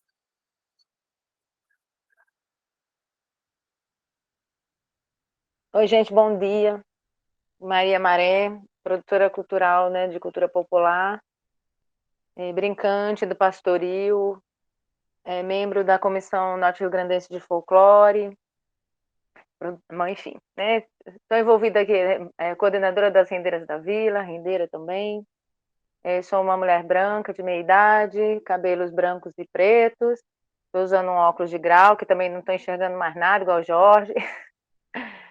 Eu estou usando uma blusa preta e atrás de mim tem um banner do Cordão da Burrinha Jaraguá, da qual eu sou fundadora também. E eu queria agradecer essa oportunidade, que eu acho importante, né? Acho que é a primeira vez que a cultura popular está tendo vez e voz, né, para se colocar de uma forma assim mais concreta, né? E a gente tem muito ainda que adiantar, né? Só quando a gente conseguir mesmo que os mestres mais mestres participem, né, mais integrantes dos grupos possam participar para a gente agilizar. Então, vamos lá. Eu queria colocar em relação à acessibilidade, né, para os fazedores de cultura popular, que muitas vezes não têm informação suficiente nem para entender o que é um edital, né, e quanto mais para fazer uma inscrição, execução e prestação de contas. Então, eu acho que tem uma forma de acessibilidade, seria também essas pessoas poderem fazer a sua inscrição, responder às suas questões de forma audiovisual, né, ou apenas de áudio. Seria uma forma de acessibilizar democraticamente para essas pessoas poderem participar dos editais. Outra coisa seria, mesmo tendo as oficinas, né, de orientação de formação, de escrita de projetos, pela experiência que eu já tive, né, na Paulo Gustavo, eles até frequentam, mas na hora de escrever, né, eles têm uma certa dificuldade. Então, é importante realmente ter um agente, alguém que possa recebê-los e que possa tirar dúvida e possa ajudar eles a escrever e também a prestar essa conta, né, que a execução eles já fazem, já são os brincantes, é mais fácil, né, de botar as ideias deles para funcionar, né. Outra coisa, assim, a premiação, né, premiação dos mestres, acho que é super importante ter essa continuidade, né, dos fazedores de cultura. Agora, o que eu tenho percebido é o seguinte, os integrantes dos grupos, muitas vezes, eles ficam à mercê. Mesmo que se faça uma premiação do mestre e uma premiação para o grupo, eu acho que precisa, eu sinto falta, né? Eu acho que de dar voz a esses integrantes, aos brincantes. Porque os jovens que dão continuidade, né, que estão ainda fazendo parte desses grupos, eles não são vistos. Então, acho que é algo, pensar uma forma também de incluí-los nessa premiação. Outra coisa, execução prestação de contas aqui. Sim, no audiovisual, né? As pessoas vai ser necessário ter toda a estrutura, né, que consta na cartilha do audiovisual para ser considerado uma obra audiovisual.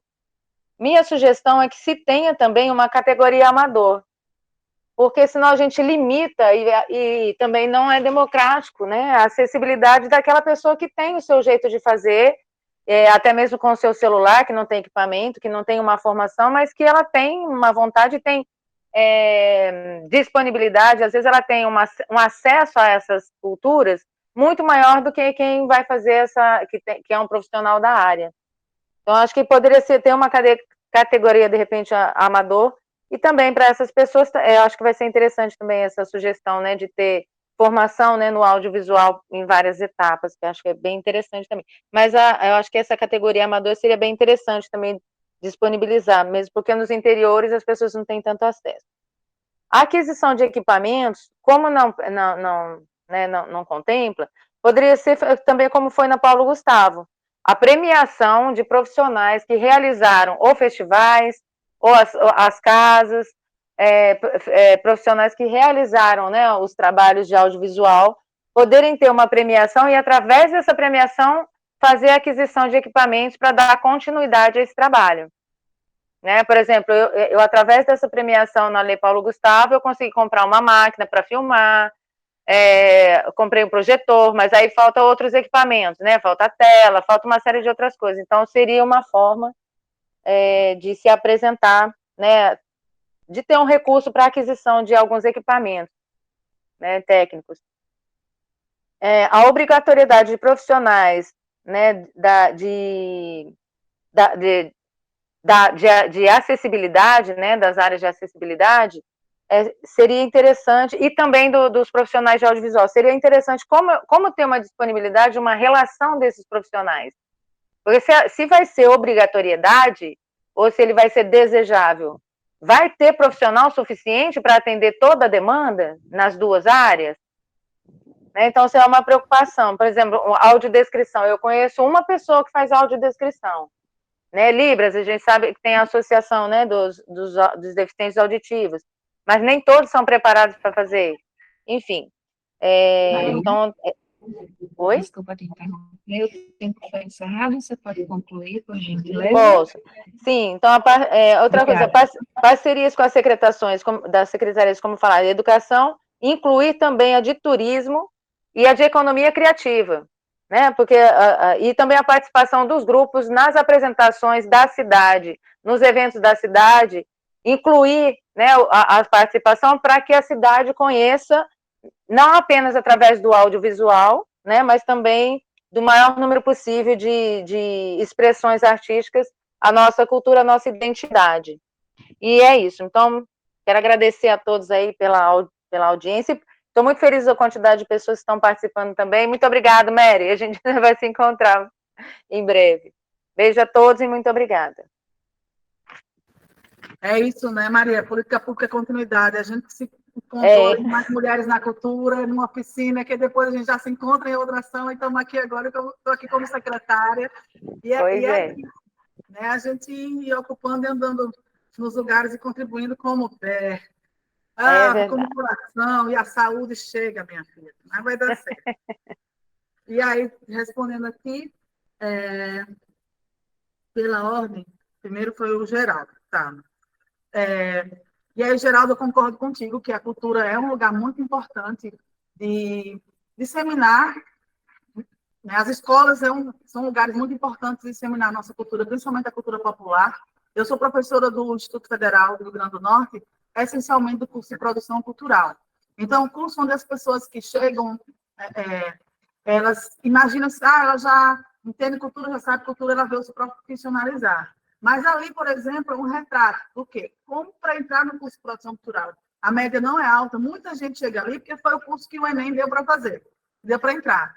E, às vezes, as pessoas não têm noção mesmo de cultura e cultura popular, principalmente, não reconhecem que o que o avô faz é a cultura popular, que aquela comida que a avó faz é a cultura popular, que aquele vizinho, né, que recita seus cordéis na cultura, na verdade, nem cultura popular, cultura, porque ainda é impregnado das informações massivas e a globalização, que colocam cultura tal coisa, e isso não é cultura.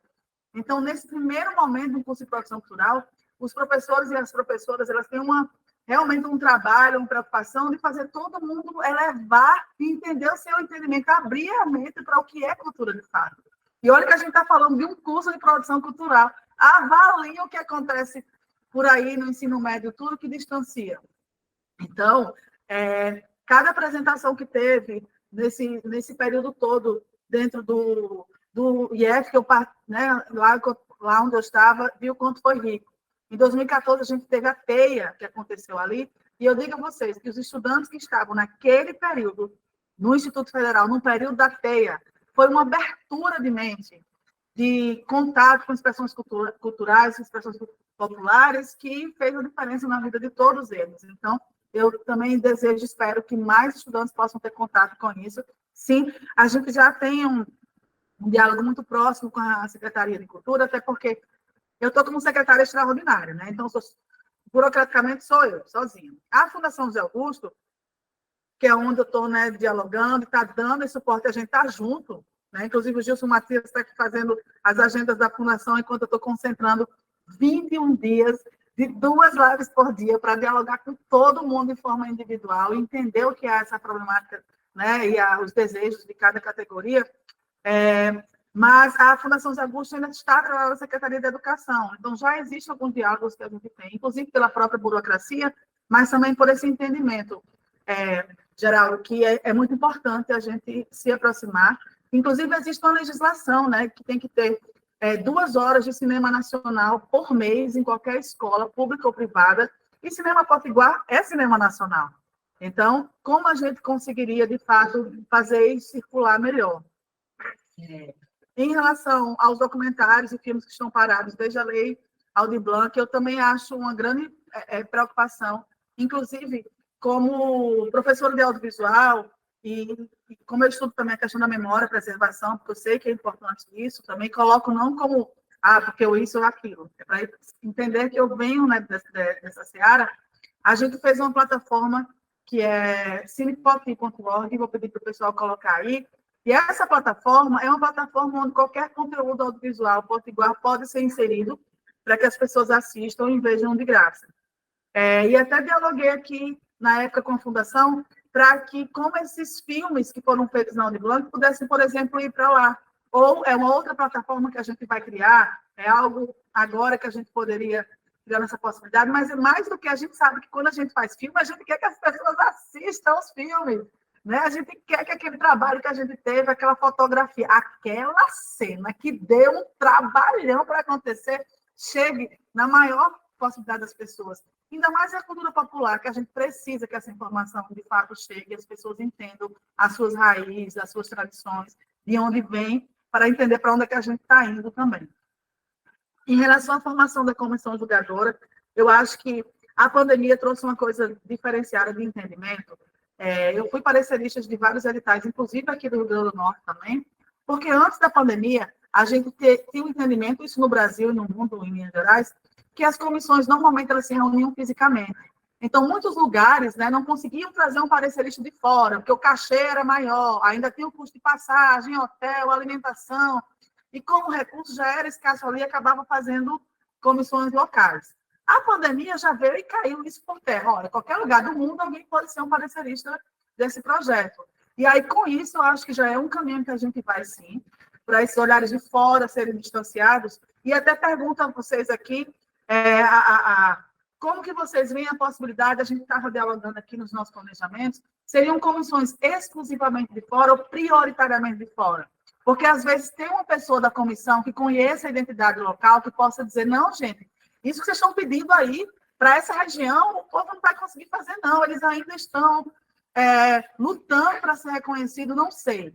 O que é que vocês acham? Pode até comentar aí no chat também, se uma comissão seria exclusivamente externa ou compondo pessoas do Rio Grande do Norte também. No caso da Albi Blanc, a comissão julgadora dos editais da cultura popular foram feitas por pessoas também da comissão, né, estadual de folclore, pessoas ligadas à cultura popular. E realmente foi do Rio Grande do Norte que foi dessa forma. Aí estou vendo que as pessoas estão sugerindo aí, e é sobre isso, é sobre essa escuta, para a gente fazer o que é melhor para a nossa cultura. Quando eu vim para cá, a governadora Fátima colocou assim, Mário, você tem um papel fundamental que é escutar e colocar para frente coisas, né, para ficar sua calma, sua tranquilidade, para poder absorver tudo isso. E eu acho que isso que a gente está fazendo, esse diálogo, gente, é fundamental, que é quando a gente conhece as realidades e vai fazendo o que for possível. E aí, respondendo a Geraldo, Precial A, festival, como ser encaixado nos editais? A gente tem uma categoria que é para festival audiovisual, que é uma coisa. E aí, dentro dos 30%, a gente também pode fazer festivais ligados à cultura. Festival de dança, festival de cultura popular, festival de teatro, festival de boi, festival junino. Por quê? Lembrar que o recurso é para ser usado ao longo do ano de 2024. Então, as datas comemorativas, né, o aniversário do Zambê de uma região, alguma coisa assim, pode ser, né, planejado para ser executado no ano seguinte. E a gente pensar também, a gente quer fazer editais mais genéricos, tipo festival, circulação, espetáculo, e cada segmento, seja dança, teatro, música, seja do pessoal do hip hop, possa fazer a sua inscrição e, obviamente, aos pareceristas cabem, além de avaliar, procurar equilibrar. Se os melhores projetos são todos uma categoria X, a gente vai ter que fazer uma média, pegar o melhor desses melhores, mas daqueles outros que, numa categoria geral, não são os melhores, os mais adequados ao que o edital exige, mas, ao se espalhar entre as câmaras setoriais, ter representantes de todos esses segmentos. E aí, as casas que já têm sala de cinema. A cartilha dessa semana, Paranguetê, ela traz o seguinte, antes, quando a gente teve aquela reunião no Sebrae, que até que eu estava presente, o pessoal domingo falou assim, qualquer lugar com aptidão, tendo exibido ou não, pode ser uma sala de cinema. Mas a cartilha dessa semana da SAV já levou isso para outro caminho. Por isso que eu falo para vocês que a grande questão dos gestores tem sido, meu Deus, o que é agora? O que é que mudou? A gente está caminhando para um lado. E a cartilha diz o seguinte, quais espaços podem ser beneficiados com os recursos dessa linha? Salas de cinema pública, salas de cinema privadas que não componham redes, tipo, não sejam redes de cinema, né, aquelas redes que vão em todos os shoppings, redes de sala de cinema, com até 25 salas no território nacional, cinemas de rua, cinema itinerante. Mas coloque parte do princípio que tem que já existir enquanto sala de exibição. Coloca aqui, permite o investimento na reforma, restauro, manutenção e funcionamento de salas de cinema já existentes. Não é permitida a criação de novos cinemas. O que é que pode ser utilizar essa linha? Espaços culturais que já tenham exibição regular de filmes. Não precisa ser exclusivamente, e aí com isso eu já emendo uma pergunta do Gauss, que estava aqui no chat, que o espaço não tem que ser exclusivamente de cinema, e nem precisa ser, se for reformado. Ele tem que ter o cinema como uma constância, mas ele não é prioritariamente cinema, certo? E aí, os setoriais, né, que você estava colocando aqui também, que, né, tem grupo, foram colocadas várias pessoas, estão gerando problema. Uma coisa que, ao longo desses 46 anos de vida da existência, eu já entendi que é onde tem que ser, de vez em quando tem uns choquezinhos, e aonde tem ser humano, esse choque e essas questões vêm nas palavras. Às vezes eu fico vendo meus 2 cachorros assim, eles estão de boa, de boa. De repente, quando eu vejo, eles estão lá, e depois param. Eu disse, gente, os animais, eles de vez em quando têm esses... E vai. Imagina nós, seres humanos, que ainda temos a palavra como mais um canal de informação. E eu acho que a Paulo Gustavo, por exemplo, hoje, com 20% para pessoas negras, 10% para pessoas indígenas, vai fazendo com que esse diálogo vai acontecendo com mais gente, vai trazendo pessoas que normalmente não estavam nas discussões, e quanto mais informação a gente tem, menos preconceito e problema a gente tem com uma área. Eu, inclusive, agradeço, né, a toda essa oportunidade que eu estou tendo aqui, porque, gente, eu tenho aprendido muito mais sobre seres humanos, sobre questões raciais, sobre questões étnicas, sobre questões de diversidade e identidade. Eu cheguei aqui no dia 1º de fevereiro como gestora e estou aqui agora e já tenho uma mente um pouco mais aberta de entendimento do que são as possibilidades. Ainda preciso trilhar um caminho muito maior para entender mais. E cada um que está aqui e que me ajuda nesse processo, que eu ajudo também, peço desculpas de todas as minhas limitações, mas estou fazendo o melhor trabalho que eu posso, inclusive até trazendo aqui, por exemplo, essas questões raciais, igualdade. Olha o que vem chegando para mim, livros. Mário, você tem que ler esse livro para entender mais. Chegam mais livros que vêm chegando para mim, de pessoas que colocam, você tem que ler isso. Chegam textos e teses que eu tenho que ler também para me ajudar. Então, agradeço as pessoas que têm mandado material. E eu acho que esses grupos também vão servindo para isso, sabe? Para colocar, se tem uma discussão que está mais acirrada, mas o assunto é Paulo Gustavo, coloca um argumento lá, olha, gente, vocês precisam ler esse texto, esse artigo, ou manda um vídeo do YouTube, vejam o que a liderança X colocou sobre esse assunto, e aí a gente estimular esse diálogo. Mas eu acho que, né, eu peço a cada um do grupo que possa ser colocado, né, a gente se expressar do outro da melhor forma possível. Nenhum grupo, pelo menos das câmaras setoriais, e nós aqui da Fundação de Augusto, secretária extraordinária de Cultura, a gente versa sobre os grupos das câmaras setoriais. Esses grupos estão abertos às pessoas entrarem, esses grupos estão abertos para que o diálogo aconteça, tá? Não tem nenhum grupo fechado da Câmara Setorial. Se existem outros grupos da sociedade civil, aí a gente não pode versar sobre, certo? Mas eu acredito muito que, com mais informação, a gente vai conseguir entender melhor o outro e vai chegando num denominador comum. Não sei sobre isso. Os administradores fecharam um grupo da cultura popular, Câmara Setorial da Cultura Popular. Quem é o administrador? Tá, vamos dar uma olhada aqui, mas até que se igualdade racial, não sei. Vou procurar saber melhor, mas nenhum grupo é para ser dessa forma. E vou colocar aqui, tá fechado o som. E aí, sim, vou entender aqui o que aconteceu, tá?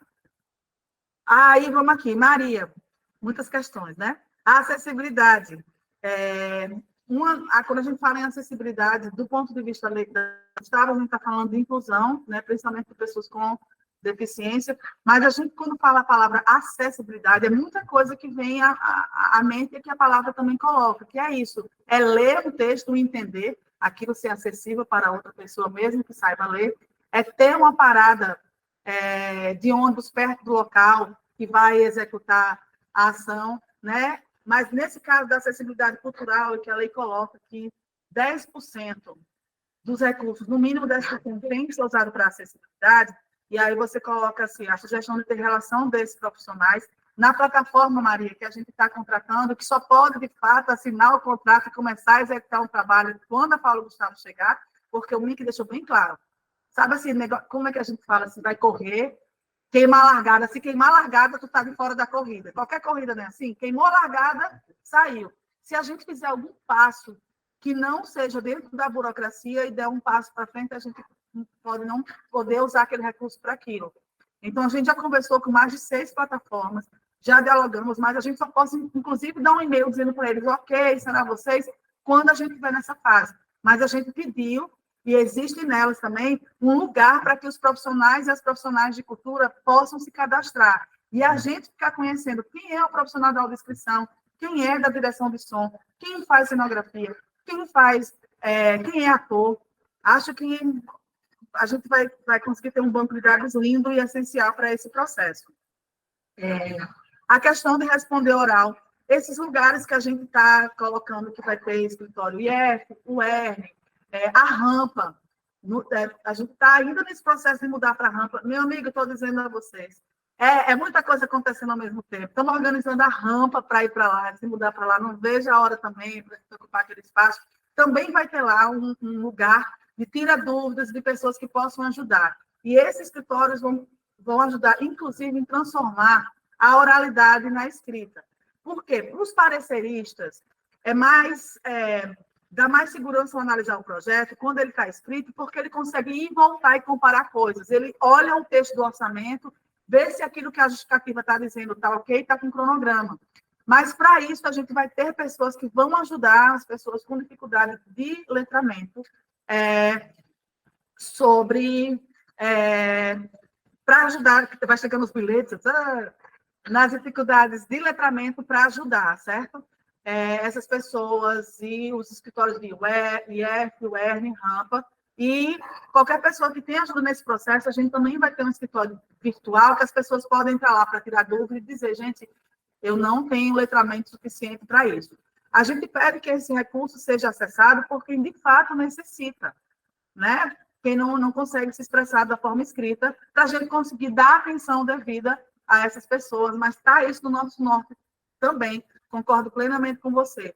Inclusive, enquanto professora do IFRN, Gilson estava no Ministério, na região Nordeste, a Débora, que está aqui como chefe de gabinete, também estava no MINC, teve um período de um edital de povos ciganos, em 2013, mais ou menos, que nós fomos em diversos lugares ciganos com estudantes do IEF, ia lá, fazia as escutas, gravava e depois transcrevia e colocava no edital. E é mais ou menos esse processo também que a gente quer continuar fazendo, tá?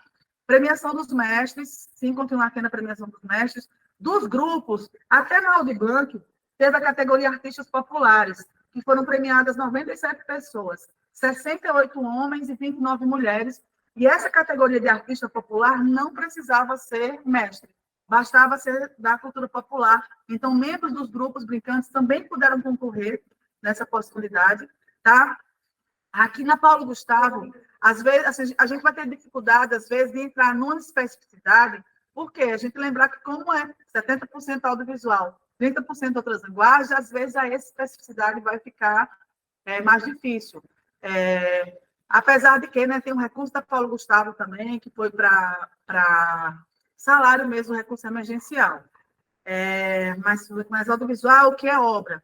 Eu concordo contigo que tem, né, o pessoal que está começando que não vai conseguir se expressar de uma forma de linguagem cinematográfica. Mas o que acontece? Essa cartilha da Saga essa semana, minha filha, eu te digo que causou alvoroço, ainda está causando alvoroço nos grupos de secretários e secretárias de cultura. Porque não é mais o que a gente acha. A cartilha está lá e a gente tem que cumprir o que a lei coloca.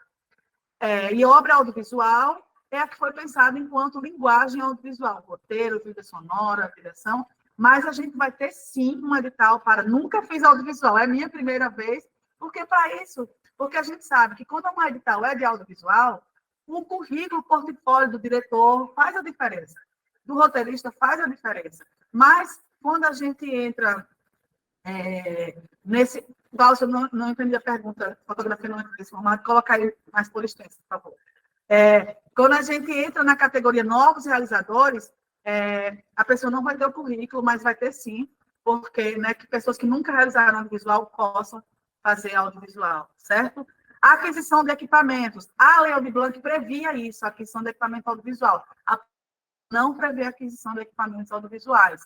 Óbvio que o caminho que você deu é um caminho, mas hoje o Fundo Setorial do Audiovisual coloca que é produto. A gente também está entrando e está indo por caminhos o que uma lei permite e o que a outra lei não permite. Como que a gente vai fazer essa equação da melhor forma possível? Concordo contigo, estender as nossas reuniões também com a Secretaria de Turismo, que a gente até já falou da Paulo Gustavo, mas fazer uma reunião... Eu estou pensando aqui realmente que a gente vai ter que sentar todo mundo de uma vez, Secretaria de Educação, Turismo, as setas, você falou sobre a economia criativa, a gente já teve reunião com a coordenação da economia criativa também, eles estão por dentro da Paulo Gustavo e vai ajudar a gente a chegar nos lugares também. Antes de ir para o próximo bloco de perguntas, que é um monte, esse grupo está bombando. Eu vou pedir para a Adler primeiro explicar o que aconteceu nessa questão do grupo, por favor. Adler.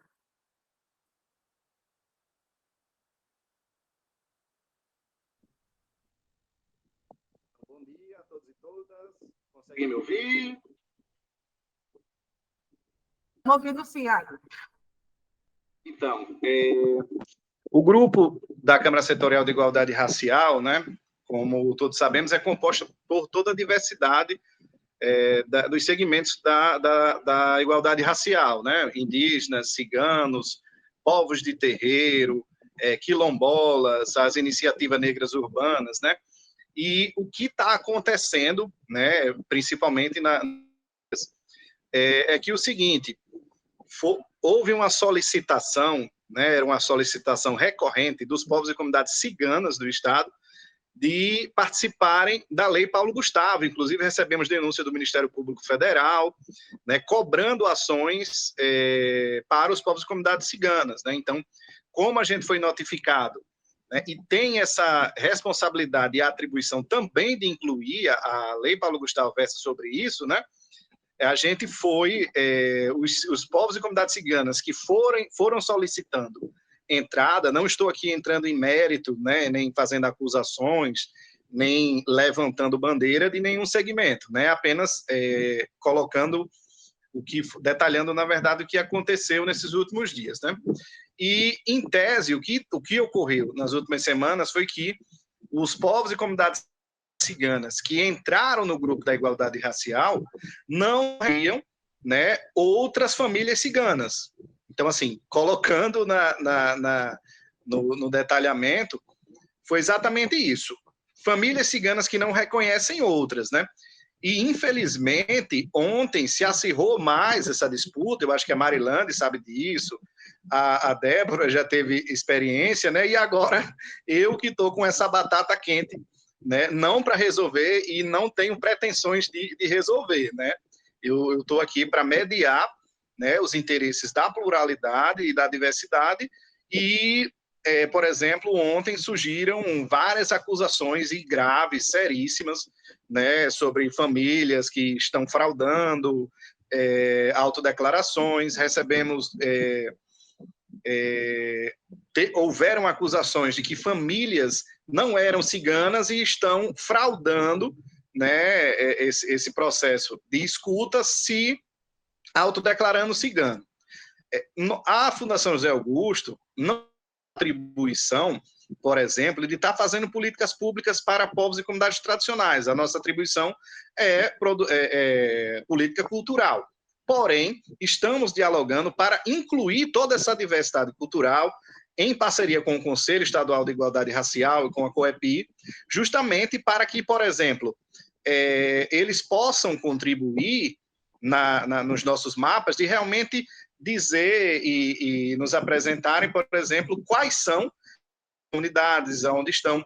E esse mapa, por exemplo, que foi comentado, que a FUNCITERN e a COEPI está em elaboração, ainda não está concluído, né? Porém, ontem mesmo, os ciganos disseram que esse mapa não vai ter efetividade, porque as duas pessoas contratadas dos povos ciganos, 2 representantes dos povos ciganos contratados pela COEPI e FUNCITERN para fazer esse levantamento, esse mapa, não estão sendo acusados de não serem ciganos, né? Então, é uma situação bem complexa, né, que a gente está vivenciando e que a gente perdeu, né, o controle a partir do momento que eles foram para agressões verbais e ameaças físicas, né?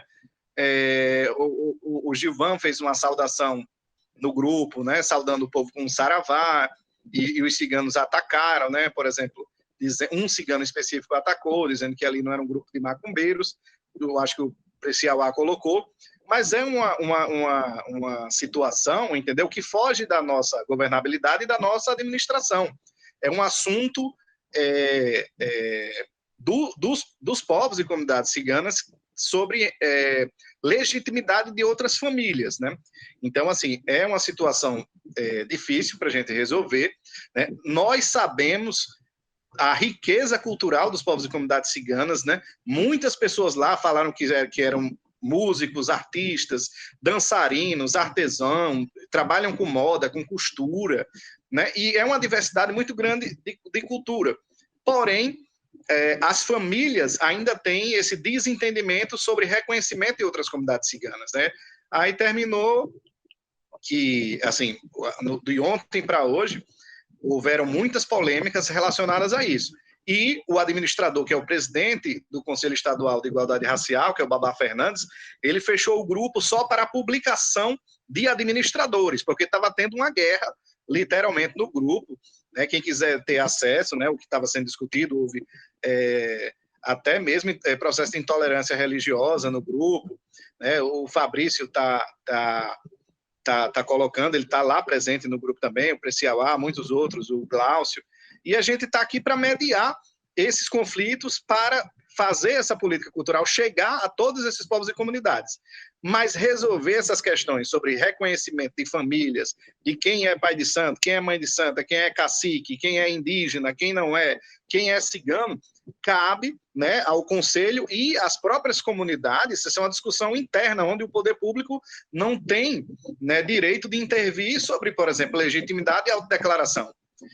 Porém, nesse processo da lei Paulo Gustavo, a gente tem mecanismos de, por exemplo, controle, no caso, além das bancas de heteroidentificação, os processos de declaração dos caciques e cacicas da FUNAI, dos pais e mães de santo, das lideranças, das associações, ainda está em construção, ainda sairão normativas, como a secretária Marilande colocou, sobre a diversidade étnica e cultural.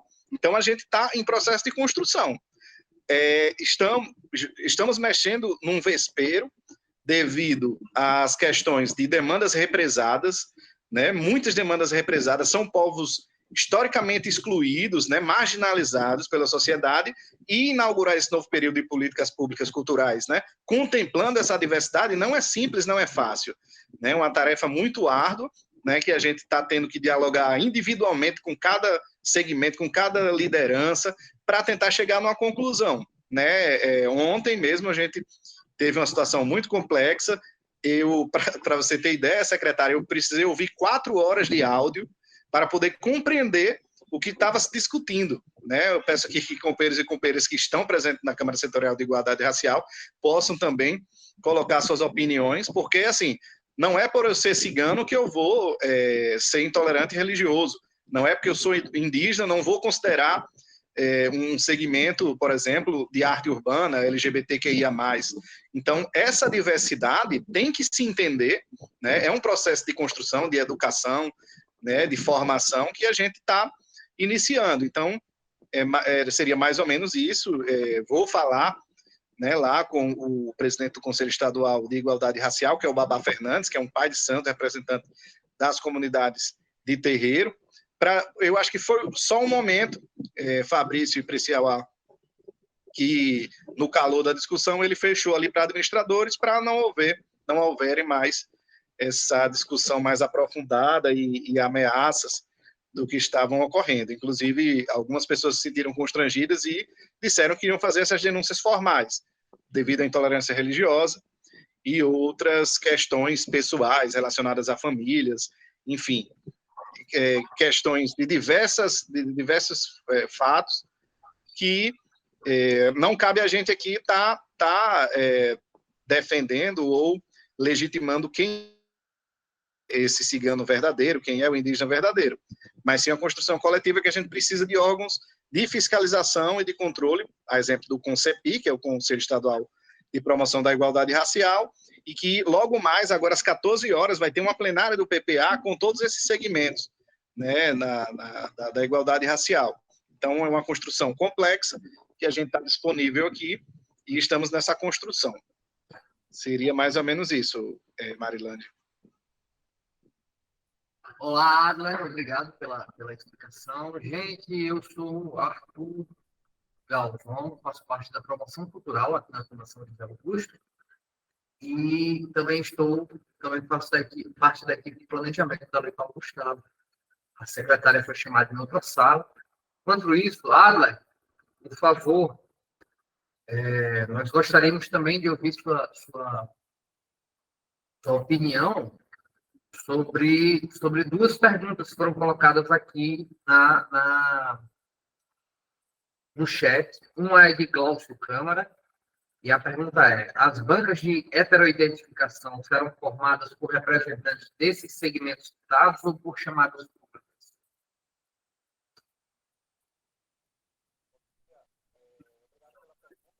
Adler, você está sem áudio.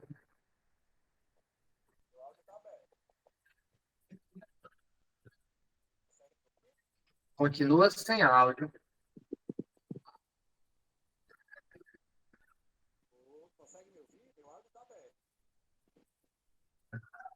Mais alguém não está ouvindo o Adler? Esse problema é só aqui.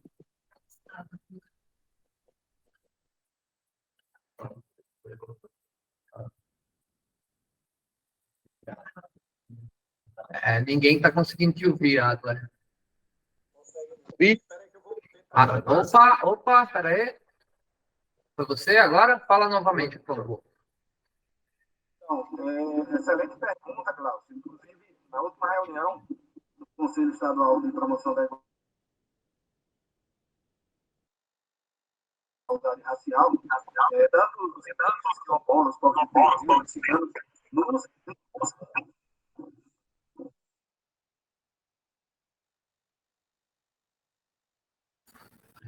Acho que sua internet está oscilando, né? Travou agora.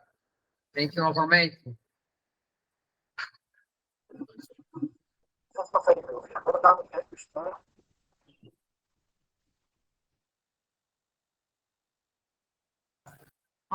Acho que aconteceu algo com o áudio, quase um trava-língua, do Adler. Algo aconteceu com o áudio do Adler. Fala isso rápido 3 vezes, não vai dar certo, não. E aí a gente, enquanto o Adler vem lá, você tem, pode falar. Consegue me ouvir? Dá. Acho que agora rola. Está meio oscilante, por isso que eu fechei a câmera, né? Então, excelente pergunta, Glaucio. Na última reunião do Conselho Estadual de Políticas e Promoção da Igualdade Racial, né, tanto as lideranças ciganas, indígenas, quilombolas e povos de terreiro exigiram a participação, né, de representantes desses segmentos, tanto nas bancas de heteroidentificação quanto nas bancas de seleção, para poderem avaliar com mais qualificação, né, esses projetos, né? Por exemplo, como uma pessoa que não seja representante desses segmentos irão poder avaliar, por exemplo, a qualidade de um projeto cultural e a veracidade, se realmente aquela pessoa não está burlando, nem tentando fraudar, né, a banca e a sua própria declaração, autodeclaração, né, como representante. Foi exatamente isso que ficou o tema da polêmica ontem no grupo, foi alguns grupos dizendo que outras famílias e outros grupos, outros povos, não são legítimos, né? Então, é uma demanda que a gente precisa aprofundar, não está sendo fácil, né? Está sendo uma luta árdua para a gente conseguir mediar, né?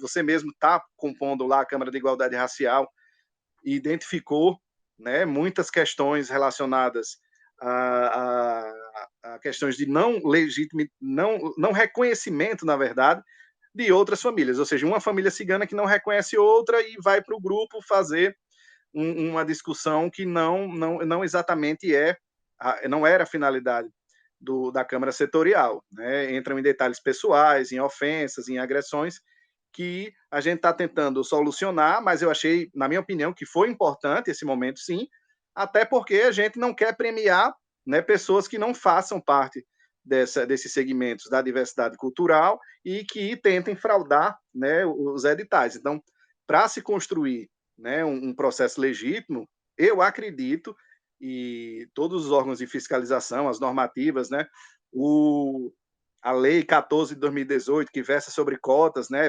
detalha muito sobre essas questões de fraude e que a gente está tentando minimizar, né, essas distorções sociais historicamente colocadas, não só no Brasil, como no mundo todo, e que, sim, os representantes do Conselho não só pedem, como exigem a presença, não só na banca de seleção, como na banca de heteroidentificação, também representantes destes segmentos para poder estar avaliando os projetos. Não sei se respondi sua pergunta, Glaucio. Adler, e aí, aproveitando que você está aí, pergunta quais os critérios que serão considerados para reconhecimento da heteroidentificação, que é da Maria, isso até o vídeo fala um pouquinho, né? Vou pedir para você responder de forma mais direta, porque ainda tem várias perguntas, e no avançado da hora, a gente já cumpriu as 3 horas, daqui a pouco à tarde, a gente tem uma outra, para a gente ir caminhando para os nossos finalmente, por favor. Então, responder os critérios de reconhecimento de heteroidentificação. Ok.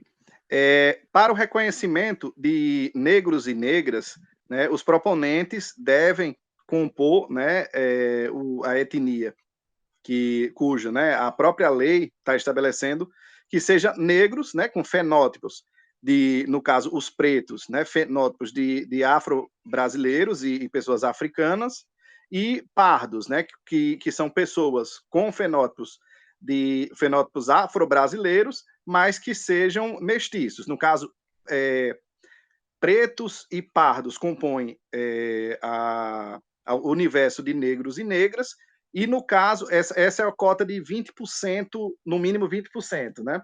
E a cota dos 10% para pessoas indígenas, né? E como serão essa identificação dos povos indígenas? A gente está em processo de construção, né? A FUNAI, por exemplo, reconhece 16 aldeias indígenas no estado, porém não demarcou nenhuma.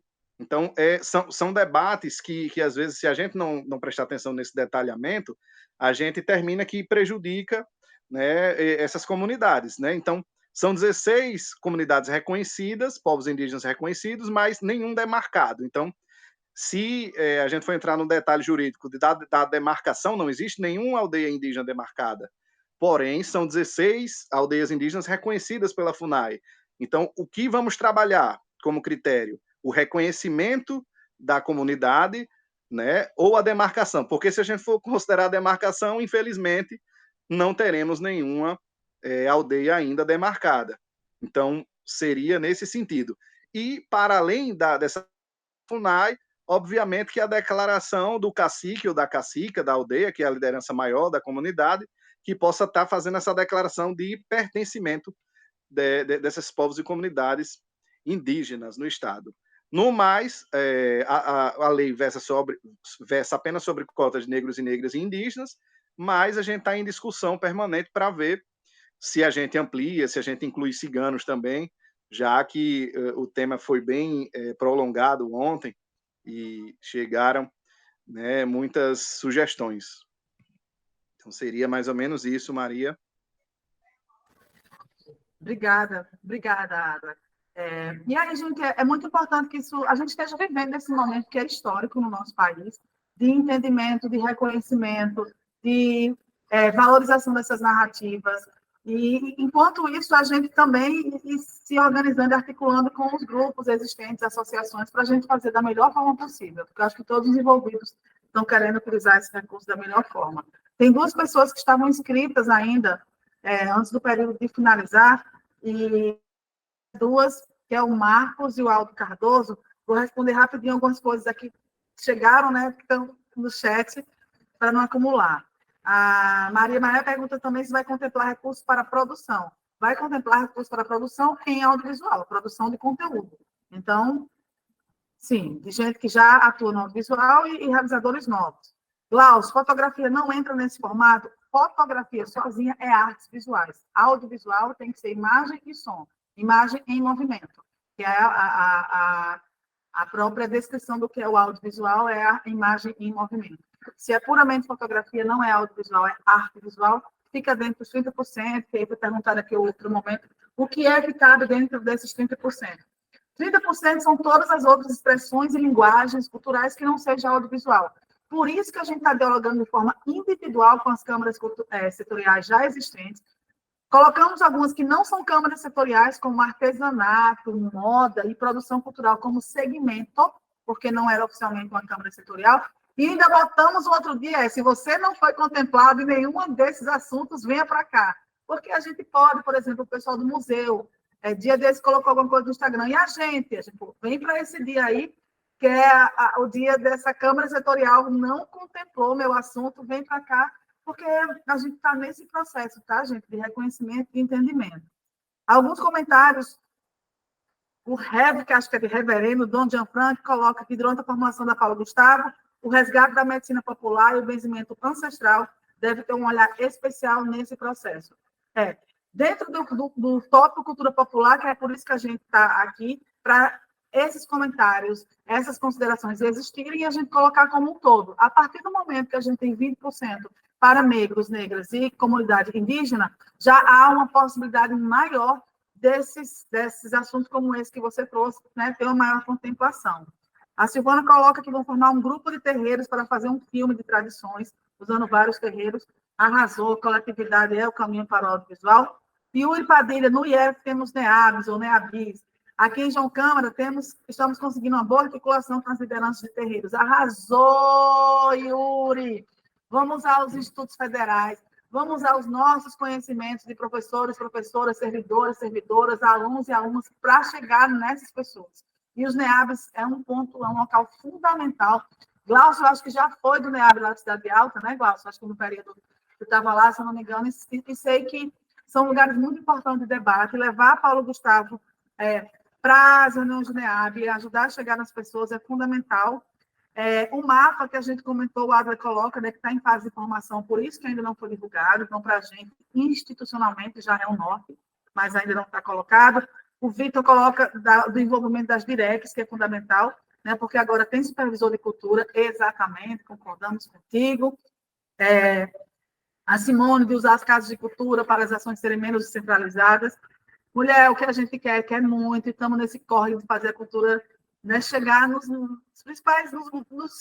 principais destinos, que é a pessoa. O potiguar, seja de nascimento, seja por adoção, tem direito a receber cultura, tem direito a consumir cultura. E aí, em relação aos pareceristas, entendi que, de forma geral, que foi colocado aqui, prioritariamente externo, mas com algumas pessoas internas, que é para entender essas realidades, né? O Precioá sobre a importância dos jovens darem continuidade ao que vem sendo, né, trabalhado pelos ancestrais, e eu entendo demais o que você coloca, Precioá, que muita gente acaba deixando a cultura para ir para o mercado. Como professora do Instituto Federal, eu vejo muito a quantidade de alunos que entram na primeira turma e a quantidade de alunos formados, a gente perde pessoas no caminho e perde para o mercado, perde para o subemprego, perde para empregos de telemarketing, porque simplesmente as pessoas e suas necessidades precisam vir primeiro do que os seus sonhos, e isso é muito ruim. Então, espero de fato que a Paulo Gustavo, e 5 anos da Audiplan, consiga dar um caminho, sabe, para que os trabalhadores e trabalhadoras da cultura, e que principalmente os detentores dos saberes tradicionais, possam ter tempo e